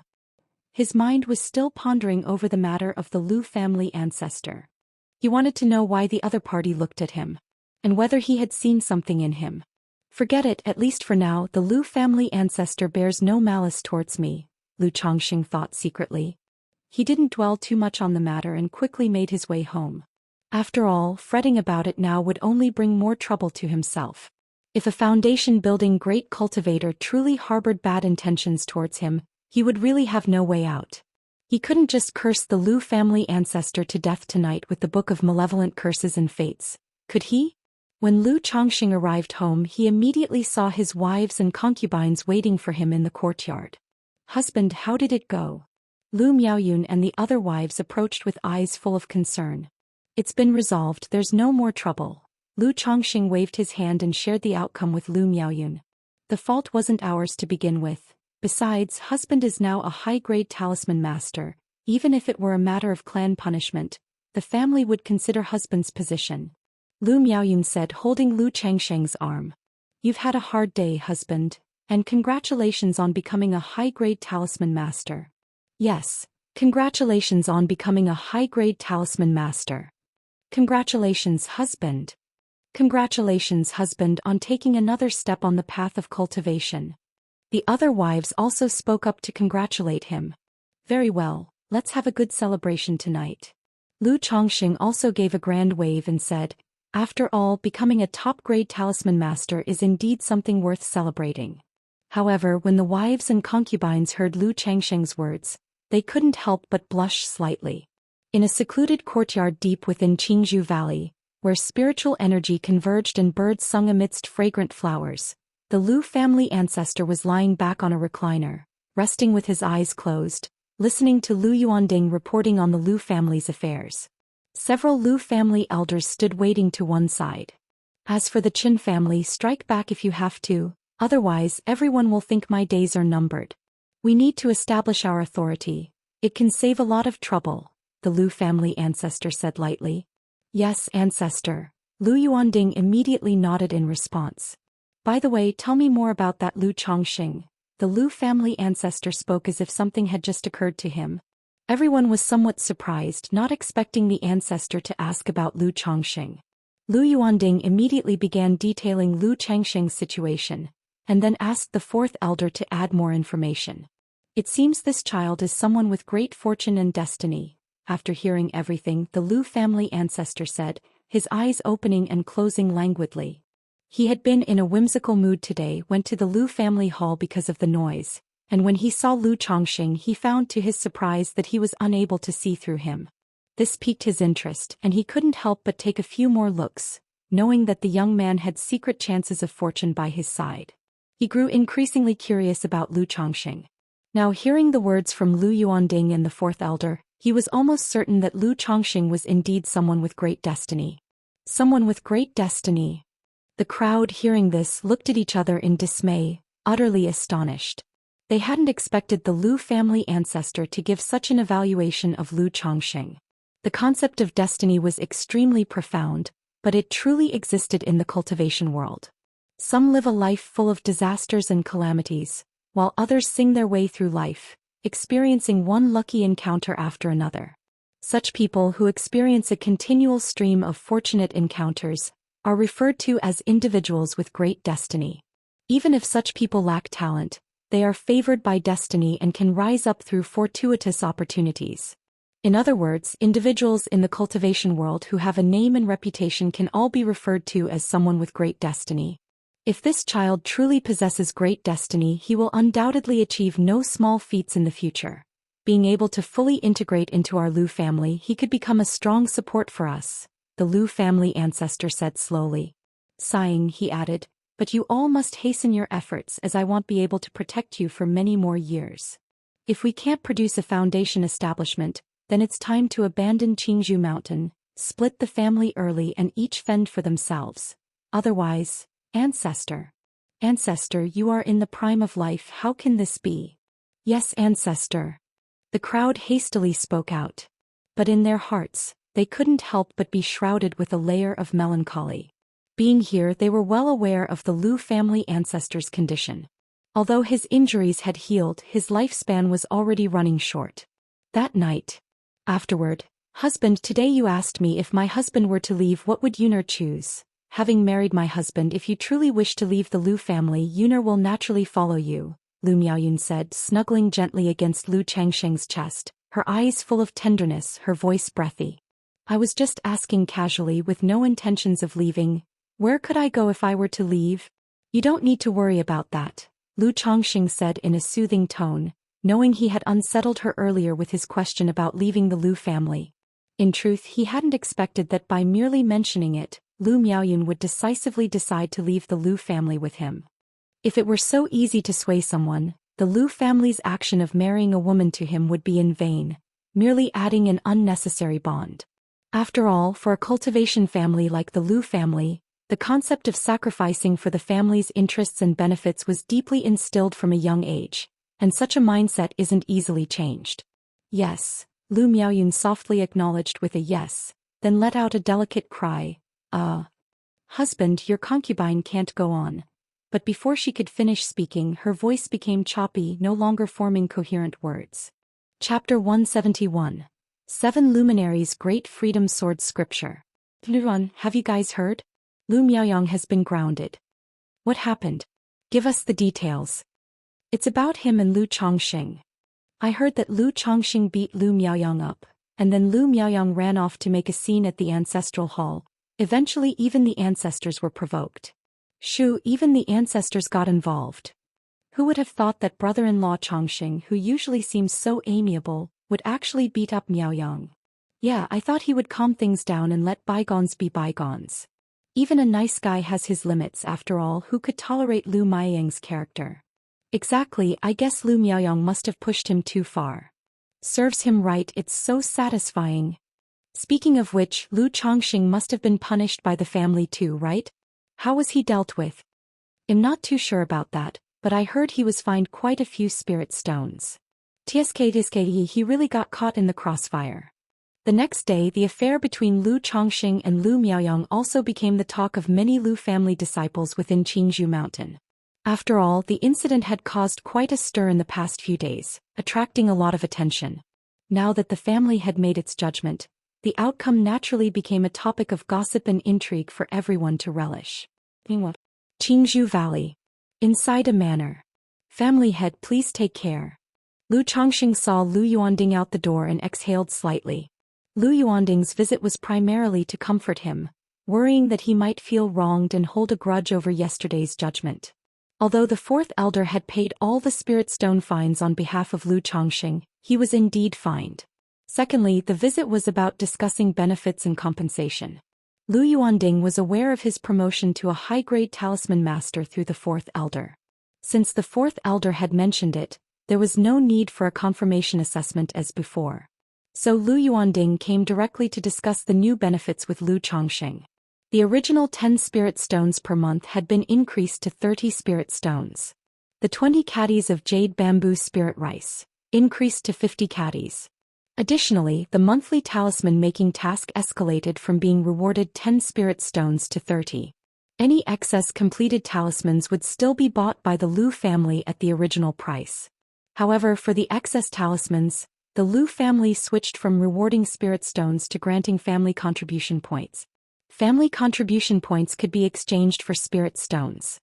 They could also be used to claim elixir medicines and precious treasures from the Lu family's treasure pavilion, with the price being 20 to 30% cheaper than the market rate outside. This too was considered a benefit for the family disciples. As for the upgraded treatment, Lu Chongxing didn't feel much impact. It was mainly because his mindset on consumption had shifted. Previously, after killing a wave of robber cultivators, he acquired valuables worth tens of thousands of spirit stones, and easily spent several thousand spirit stones. Now, the idea of a few dozen spirit stones a month just didn't excite him much anymore. When I first came to the Lu family, I only had 2 spirit stones a month. Every month I had to carefully calculate my expenditures on spirit rice and vegetables. Now, faced with dozens of spirit stones, I actually feel indifferent. Lu Chongxing shook his head and sighed. He remembered the days when he would have split a single spirit stone in 2 to make it last longer. Wealth earned by a stroke of luck is rare after all. A steady income is the true path to follow. After all, where would I get so much windfall from? Lu Chongxing subtly adjusted his mentality, reminding himself. After staying in Qingzhou Mountain for 3 days, Lu Chongxing bid farewell to his wife and concubines, riding an iron feather eagle back to Nine Dragons Marketplace. In truth, he had wanted to stay in his home for a longer period. But the spiritual talisman shop needed his supervision, and in a couple of days, there would be the periodic inspection of goods. However, he had also mentioned to the 4th elder that he would like Lu Miaoge to take care of the shop temporarily, so he could take some time off at home. The reason was simple. When he had initially gone to 9 Dragons Square, not only was it hard to refuse, but he also thought of selling his talismans at the marketplace and purchasing materials for cultivating the 100 refinements treasure body art, as well as taking in a ferry. But now he had nearly completed these tasks and could afford to take a break. There was no need to stay in the marketplace all the time. He planned to stay on Qingzhou Mountain for a while, to spend some quality time with his wives and children. Because next year he was preparing to send Lu Pingon and the other children into the secular world. For now he considered it as taking a leave. Upon hearing Lu Changsheng's words, the 4th elder readily agreed, stating that in 2 months he would send Lu Miaoge to take over for Lu Chongxing, so he could spend more time at home with his wives and children. Later, if he found the time, he could alternate with Lu Miaoge in managing the spiritual talisman shop, making it much easier for both of them to handle. 2 days later, an iron feather eagle descended outside 9 Dragons Marketplace. Lu Chongxing entered the marketplace and headed towards the spiritual talisman shop. It's him. What a coincidence to run into him like this. Just then, on the bustling street, a delicate-looking girl in a purple dress caught sight of Lu Chongxing, paused for a moment, and then her lips curved up in a smile. She pretended to stroll casually while following closely behind Lu Chongxing. After trailing him for a while, the girl saw Lu Chongxing walk into a spiritual talisman shop. She looked up at the sign above the shop. Qingzhou Lu's spiritual talisman shop. Then with a smile she walked inside. A moment later the girl emerged from the shop, still smiling. Qingzhou Lu's spiritual talisman shop's owner. Is he a disciple of the Qingzhou Lu family? How could a mere disciple from a foundation establishment family have so many talismans and even a talisman treasure on him? With a frown, the girl inwardly mused. This man must have a big secret, a great opportunity.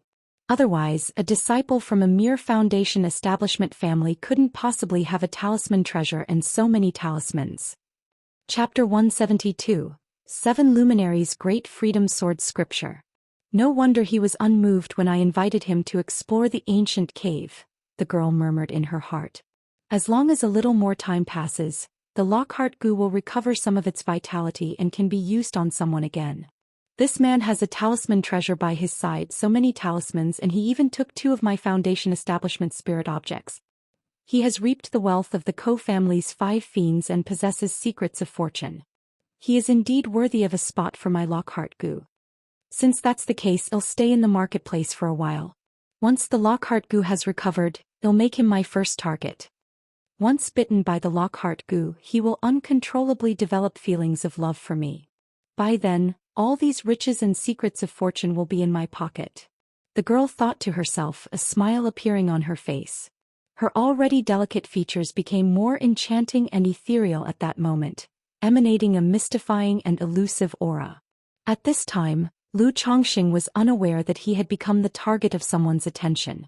After returning to the spiritual talisman shop and inquiring about the shop's situation with the shopkeeper Zhou Xian in the past few days, he went to the third floor. He checked the storage room and the talisman room to see if he had left any traces while making puppets and drawing second-rank talismans. After all, he planned to go home to spend time with his wives and children in a short period, and leave the shop to Lu Miaoge to manage. Although he was usually careful, he still had to confirm everything to avoid any oversight. After confirming that there were no problems, Lu Chongqing felt relieved. He then took out his tools for talisman making and began drawing talismans. 1 month later, inside the spiritual talisman shop, Lu Chongqing was drawing talismans. At that moment, a system notification sounded. Congratulations to the host for reaching 50 offspring. You have been awarded 1 designated lottery draw. The reward for 50 children arrived as expected. Lu Chongqing wasn't surprised. Designated lottery draw? But the mention of a designated lottery draw made Lu Chongqing pause slightly, somewhat surprised. The next moment, however, he understood what the designated lottery draw meant. The lottery wheel had sections for cultivation techniques, skills, pet beasts, elixir medicines, magical treasures, and others, making up 7 categories. In previous draws, the rewards had been random from any of these categories. But this designated lottery draw allowed one to select a specific category for the lottery. Designated lottery, a draw from a specific category? Lu Changsheng's eyebrows twitched. He silently thought, "System, I want to draw." Immediately, the familiar lottery wheel appeared. Should I go for a cultivation technique or a magical treasure? Looking at the lottery wheel before him, Lu Chongqing pondered. Having drawn so many times, he had gone through each of the 7 categories. He knew that even if he could target one category, it was still a big gamble. If he had to choose, he was inclined towards cultivation techniques and magical treasures. Cultivation techniques were what he currently lacked for his main practice. After all, the returning origin technique had disappointed him for several years. He had always wanted a chi refinement cultivation method. However, there's too much uncertainty in each lottery draw. Even if he targeted cultivation techniques, the system might give him another auxiliary technique like the Immortal Beauty technique, or another body refining technique like the 100 Refinements Treasure Body Art, or some other cultivation technique. If that happened, he would be at a great loss. In comparison, drawing a magical treasure seemed much more reliable. After all, there was a good chance he could use a magical treasure for practicing the 100 Refinements Treasure Body technique. Magical treasures are reliable, but I already have the Black Dragon magical bead. Another magical treasure won't make much of a difference to me. Besides, not every magical treasure can be fused into the body. After pondering for a moment, Lu Chongqing decided to take a risk and draw for a cultivation technique. He was fed up with the useless returning origin technique, always just struggling through bitter practice with slow progress. He hoped for a cultivation method like the Immortal Beauty technique or the 100 Refinements Treasure Body Art that could offer a shortcut. System, I designate a draw for a cultivation technique. Lu Chongqing immediately said. In an instant, the layout of the spinning lottery wheel changed. No longer was it a golden light flashing rapidly across 7 categories. Instead, the cultivation technique section glowed intensely with golden light.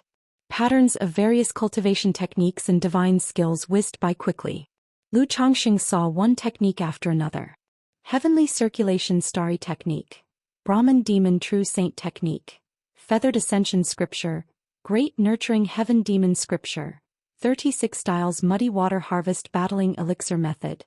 Goodness, there are all kinds of techniques. What if I got a demonic cultivation technique? Should I practice it or not? Lu Chongqing closely watched the unpredictable patterns in front of him, thinking to himself. Eventually the lottery wheel stopped. An image of a jade scroll with 7 swords on it emerged before him, accompanied by a system notification sound. Ding! Congratulations to the host for obtaining the 7 Luminaries Great Freedom Sword Scripture. The reward has been placed in the system space and the host can check it at any time. 7 Luminaries Great Freedom Sword Scripture? The system finally came through for once. Lu Chongqing, upon seeing the award pattern, immediately felt a surge of excitement. With the words Sword Scripture, Lu Chongqing knew it was the type of chi refinement cultivation technique he wanted. Because chi refinement cultivation techniques are a general term and come in many varieties. There are foundational techniques like the returning origin technique, which is neutral and mundane. Techniques that specialize in vitality like those of the wood element. Techniques focused on alchemy and artifact refining associated with the wood and fire elements. And even poison or demonic techniques fall under the category of qi refinement techniques. But this technique had the words sword scripture, and Lu Chongxing knew it was a sword Dao cultivation technique. According to what Lu Chongxing knew, sword cultivation techniques typically emphasized on combat and aggression. Lu Chongxing didn't mind and immediately looked towards the system space. Chapter 173. 7 Luminaries Great Freedom Sword Scripture. Check the status of the cultivation technique I've just obtained. Cultivation technique. 7 Luminaries Great Freedom Sword Scripture. Grade. Orthodox level. Description. The town-founding ultimate skill of the 7 Luminaries Sword Sect, incorporating the spiritual energy of the 7 Luminaries stars, condensing the 7 Luminaries Sword Qi, forging the 7 Luminaries Heart Lamp, 7 Luminaries Sword Formation. An orthodox level cultivation technique. Nice, this is perfect. Lu Chongxing was suddenly overjoyed when he saw the information about the 7 Luminaries Great Freedom Sword Scripture. Although the explanation was quite brief and didn't reveal much. But an orthodox level cultivation technique was enough to satisfy Lu Chongxing. After all, having mastered the 100 Treasures body refinement technique beforehand, Lu Chongxing already had a certain understanding of orthodox level cultivation techniques. Profound sects truly have an imposing and majestic presence. It was 1,000 times stronger than that garbage returning origin technique he owned anyways. Furthermore, he wouldn't have to worry about a continuation technique for the foundation establishment stage. Like his current returning origin technique, which could only be cultivated to the peak of energy refinement realm and then no further. System inheritance. Lu Chongxing didn't think twice. He activated the 7 Luminaries Great Freedom Sword Scripture with a slight movement of his mental spirit. Immediately, details about the cultivation of the 7 Luminaries Great Freedom Sword Scripture, including related content and all key points, poured into Lu Chongxing's mind like an enlightening elixir. Lu Chongxing sat silently, immersing his mental spirit in the comprehension of this deeply profound sword scripture. After a long while. Excellent, excellent, what a 7 Luminaries Great Freedom Sword Scripture. Truly worthy of being an orthodox level cultivation technique. Systems produce only the finest quality. Lu Chongxing opened his eyes, revealing a look of delight. In that short time, through the system's inheritance, he had come to thoroughly understand the 7 Luminaries Great Freedom Sword Scripture. He knew the methods of cultivation, related content, and all key points inside out. The 7 Luminaries Great Freedom Sword Scripture consisted of 5 levels, each corresponding with the energy refinement, foundation establishment, core formation, nascent soul, and divinity transformation realms, in total of 5 stages. In other words, this technique alone was sufficient for his cultivation up to the divinity transformation realm. This technique was similar to the 100 Refinements Treasure Body art. It had not only the methods of cultivation through absorption. In each layer there were also matching spells and features of the techniques. For instance, the first level during energy refinement stage came with 3 matching spells: 7 Luminaries Sword Light, 7 Luminaries Sword Shield, and 7 Luminaries Sword Escape.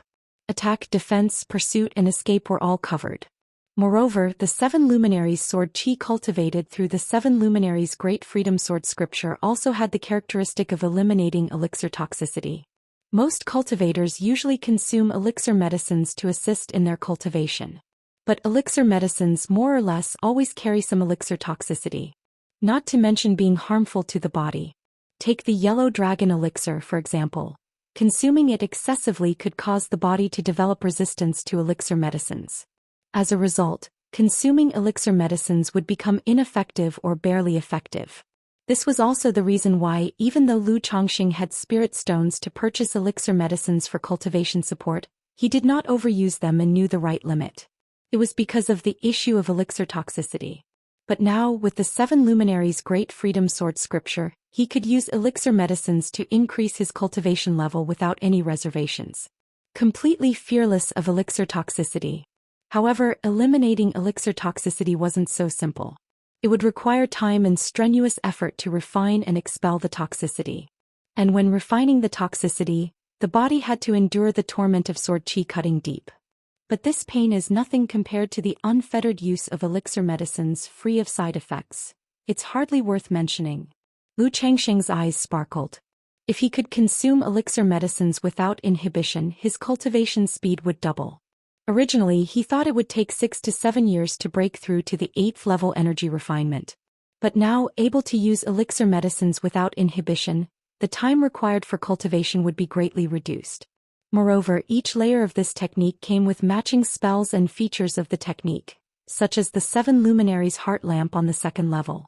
The 3rd level's 7 Luminaries Stars Sword, 7 Luminaries Sword Formation, can be described as extremely powerful. What made Lu Changxing even more excited and satisfied was that the 7 Luminaries Great Freedom Sword Scripture could also be split up into multiple techniques. It could be divided into the Sun Brilliant Sword Technique, Lunar Brilliant Sword Technique, Venus Brilliant Sword Technique, Jupiter Wood Brilliant Sword Technique, Mars Fire Brilliant Sword Technique, Saturn Earth Brilliant Sword Technique, Sun and Moon Yin Yang Life and Death Sword Chapter, and 5 Brilliances Stars Annihilation Sword Canon. The reason is simple. Orthodox level techniques are incredibly difficult. Not only are they hard to cultivate, but they are also challenging to comprehend. Only those with exceptional talent can successfully cultivate the 7 Luminaries Great Freedom Sword Scripture. Therefore, to make it possible for most disciples to cultivate, the 7 Luminaries Sword Sect lowered the difficulty by dividing it into multiple techniques, allowing the disciples to choose according to their spiritual root attributes and the features of the techniques. Orthodox level techniques are difficult to comprehend because it's very hard to understand and cultivate them. If it weren't for the system's direct inheritance, it would be nearly impossible for me to comprehend and master this technique on my own. In the future, when my children start cultivating, even if I teach them this technique, they would find it very difficult to grasp and cultivate. But the split techniques such as the Sun Brilliant Sword Technique, Lunar Brilliant Sword Technique, Venus Brilliant Sword Technique, are of the exquisite level and relatively speaking are much easier to get started with. If the children are exceptionally gifted, they can start cultivating with the Sun and Moon Yin Yang Life and Death Sword Chapter. Lu Changxing exhaled deeply. This was one of the aspects that made him extremely excited and satisfied with the 7 Luminaries Great Freedom Sword Scripture. It not only resolved the issue of his cultivation techniques, but it also addressed the future cultivation technique needs for his children. Although it would be a while before his children started cultivating, at least now he didn't have to worry about it. Chapter 174. So this is how you attract romantic luck, huh? Under one inside the spiritual talisman shop. Lu Changxing sat cross-legged with his 5 hearts pointing to the heavens and eyes closed, his expression solemn. The spiritual lake within his chi ocean core bubbled and churned, slowly flowing through his meridians and into his limbs and bones. This caused the originally pure white spiritual energy in the lake to gradually take on several additional hues. Moreover, there were vague silhouettes of 7 tiny swords above the lake, flickering in and out of existence. Phew! Lu Changxing opened his eyes and exhaled a breath of turbid air. Though the returning origin technique is rubbish, it cannot be said to be entirely without merits. Its spiritual power is neutral and balanced without any properties, allowing for a smooth transition to other cultivation techniques. If I were practicing a different cultivation technique, to transform all of my spiritual power into 7 Luminaries Sword Qi would be much more difficult and might even lead to a regression in cultivation level. Lu Changxing introspectively observed the spiritual power in his Qi Ocean core and silently thought. Just now he had attempted to switch to practicing the 7 Luminaries Great Freedom Sword Scripture. He wanted to transform the spiritual power of his entire body from the returning origin technique into that of the 7 Luminaries Great Freedom Sword Scripture. He found the process to be very smooth. Although there was a significant loss of spiritual power, the problem was not major. In around 3 to 4 months, all of my spiritual energy will be transformed into 7 Luminaries spiritual power. This 7 Luminaries Great Freedom Sword Scripture truly deserves to be an orthodox level cultivation technique. The spiritual power cultivated from it is not only 3 to 4 times more profound than my original spiritual power but also significantly sharper and more domineering. Once all my spiritual power is transformed into 7 Luminaries spiritual power, I fear I may be comparable to someone of the 8th level energy refinement, or even 9th level cultivation realm. This must be what they call a robust foundation. When the time comes for me to break through to foundation establishment, I shall overcome the magic barrier with ease. Lu Chongqing looked at the spiritual energy in the lake and couldn't help but feel excited. Originally, his reason for wanting a good cultivation technique was to lay a solid foundation for himself, so that he could go further in the future. Now, with this orthodox-level cultivation technique, his foundation would be incredibly solid. 7th level energy refinement comparable to 9th level energy refinement. Does that not mean I will be able to challenge those above my rank in the future? No, that's not right. Whenever I've encountered enemies, their cultivation levels have been higher than mine. And when facing an enemy, doesn't everyone rely on tactics rather than just cultivation level? Lu Chongqing thought to himself and then shook his head. He suddenly felt that his circumstances were not very suited to such a battle-focused cultivation technique. On one hand, he had always been kind to others and disliked violence. On the other hand, in a fight he usually relied on external aids, rather than his own cultivation realm. In such cases, cultivating a technique adept in nurturing life or escaping danger would suit him better. However, now that he had received the cultivation technique and started practicing it, Lu Chongqing wouldn't dwell on those distractions any longer. Besides, Lu Chongqing felt that cultivation techniques for nurturing life or escaping weren't necessarily better or more suited to him. As his cultivation level improved, conflicts and battles on the path of cultivation were inevitable. In the Qi refinement realm, thanks to the system's lucky draws, he had no problem fighting against higher-ranked opponents using external items. However, as his cultivation realm increased, talismans, puppets, treasures and other external aids would become less and less helpful. They would no longer enable one to fight against opponents of a higher rank as they do now. By then, one's own cultivation combat power would become particularly important. Noticing that it had also grown dark outside, Lu Chongqing stood up and left the spiritual talisman shop to head home. At this moment, at a tavern diagonally opposite the Lu family's spiritual talisman shop, a beautiful girl dressed in a purple gown sat by the window. With her delicate arms supporting her cheeks, she looked out the window with idle boredom. When the girl saw Lu Chongqing walking out of the spiritual talisman shop, her eyes suddenly brightened. I've paid a significant price to allow the Lockhart Gu to recover its energy quickly. You better not disappoint me, the girl murmured to herself, gazing at Lu Chongqing's figure. She then raised her palm. And on it, the flesh on the girl's delicate palm shifted and split open, revealing a blood-colored gu insect, less than an inch long and lustrous, wriggling out. Little guy, it's all up to you now, said the girl to the Lockhart Gu. The insect seemed to understand her words, nodding its tiny antenna in response. Seeing this, the girl also smiled, closed her fist gently and stepped out of the inn. After watching in secret for some time, she had learned Lu Chongqing's daily routine and movements. He basically moved between the spiritual talisman shop and his home. She had also chosen her moment carefully, knowing that the alley Lu Chongqing took home was usually deserted. It was the perfect spot and opportunity for her to take action. Acting within the marketplace, although risky, gave people a sense of lowered guard compared to outside, making it easier for her to succeed. If she chose to act outside the marketplace, then she recalled how Lu Chongqing would respond with an onslaught of talisman treasures and a barrage of talismans. She couldn't help but remember the humiliating moment she had been bombarded with them by Lu Chongqing, beaten into an embarrassing retreat, and nearly losing her life at his hands. But thinking of Lu Chongqing succumbing to the Lockhart Gu, falling helplessly in love with her, and being unable to extricate himself, the girl felt exultant. What better revenge is there than to make an old enemy fall in love with you, to the point of desperation? The girl in the purple gown looked at the back of Lu Chongqing, her beautiful face breaking into a smile. Seeing Lu Chongqing enter the alley and confirming no one else was there, the girl immediately called out, "Lu Daoist, please wait for a moment." Lu Chongqing heard someone calling him and paused, turning to look back.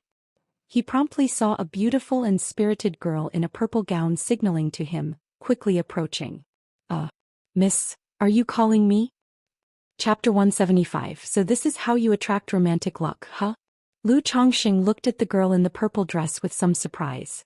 "That's right, I heard Lu Daoist is a talisman master, so there is a matter I wish to trouble Lu Daoist with," the girl in the purple dress said with a smile as she quickly walked toward Lu Chongqing. "What matter?" Lu Chongqing was a bit surprised when he heard this. Though his identity as a talisman master was not a secret, he did not know this girl. The sudden approach of a stranger asking for a favor left him somewhat baffled. "It's just..." The girl in the purple dress had just begun to speak when her eyes suddenly shone with a bewitching purple light. It was brilliant and soul-snatching, causing Lu Changsheng's mental spirit to waver in an instant. However, just as Lu Changsheng felt his heart flutter and his mind waver, a cleansing spiritual essence burst from the cold jade pendant on his chest. It quickly brought him back from his dazed stupor. Not good. Lu Changsheng regained his senses, immediately realizing that something was amiss. The girl in the purple dress in front of him was problematic. She had just tried to employ some sort of technique on him. He promptly sought to activate the body-protecting techniques of his magical robe and the cold jade pendant. But at that instant, a tingling pain spread like numbness from his neck. It felt as though he had been bitten by something. It made his mental spirit flutter faintly. Yet in the blink of an eye, boom! Lu Changsheng felt the peach blossom goo at his brow burst forth with a powerful will. This breath of will was like an erupting volcano, a pouring river, like an imperious beast that had been defied, unleashing its grandeur in the face of provocation. It suppressed the trembling of his mental spirit. The pink peach blossom mark usually concealed on Lu Changsheng's forehead emerged involuntarily, radiating a rose glow. Hiss hiss hiss. Accompanied by the outburst of the peach blossom gust breath of will, a slight hissing sound arose. Lu Changsheng immediately heard a faint buzzing noise. Behold, a tiny blood-red bug swiftly flew away from his neck. Lu Changsheng, seeing this, enveloped his palm with spiritual power and swiftly grabbed. Like a hawk seizing a rabbit, he tightly captured the tiny creature in his hand. Then, producing a stack of talismans, he looked toward the girl in the purple dress. Hiss! At this moment the girl let out a muffled grunt. Her face filled with disbelief as she looked at Lu Changsheng. Not understanding what was happening. What was wrong with the Lockhart goo? In that instant she felt a powerful will emanating from the Lockhart goo, causing her heart to pound violently. As Lu Changsheng met her gaze, their eyes unintentionally locked. In this encounter, the girl in the purple dress felt her heart stir. She sensed a special kind of affection spreading and rising within her heart, making her feel an uncontrollable urge to draw closer to Lu Changsheng, who looked unexpectedly pleasing to her eyes. What's happening? No sooner had this emotion begun to spread from her heart than the girl in the purple dress realized that something was off. She had a very clear understanding of herself. Although Lu Changsheng was handsome and had an extraordinary temperament, she was not the kind of person to judge by appearances. How could she possibly develop a fondness and desire for closeness just because someone looked handsome? Moreover, she had secretly observed Lu Changsheng for some time and had never felt this way. The Lockhart goo has malfunctioned. Could it be backlash from the goo creature? Seeing the radiant peach blossom mark on Lu Changsheng's forehead, the girl in the purple dress faintly guessed what had happened. Lu Changsheng possessed some sort of rare treasure, or perhaps a goo that was more powerful and more domineering than the Lockhart goo, causing her attempt to charm him with the Lockhart goo to fail, and leading to a backlash from the creature, resulting in the reversal of the Lockhart gus effects, impacting her, the host, instead. How can this be possible? The Lockhart goo is close to a heavenly spirit goo in rank, and even though it is greatly weakened and not yet fully recovered, it should not be possible for it to backlash like this. How could he possibly possess such a treasure, or a nearly extinct creature like the heavenly spirit goo? This speculation caused the girl in the purple dress to feel as if tumultuous waves were crashing within her, filled with disbelief. But as she looked at Lu Changsheng in front of her, she could feel the affection welling up inside her. This feeling of fondness made her panic more than ever before, because as the host to the Lockhart goo, she knew all too well the domineering nature of the Lockhart goo. Once someone was bitten by it, they would uncontrollably develop affectionate feelings toward her. These feelings would intensify over time and contact, growing stronger, eventually leading to an obsession that could push them to die for her. Now with the gus effects reversed, impacting the host herself, she would start developing uncontrollable affectionate feelings for Lu Changsheng, growing into an obsession that would make her willing to die for him. Huff huff huff. Without further thought, Lu Changsheng launched a spell with a stack of talismans and directed his green face sword to strike at her.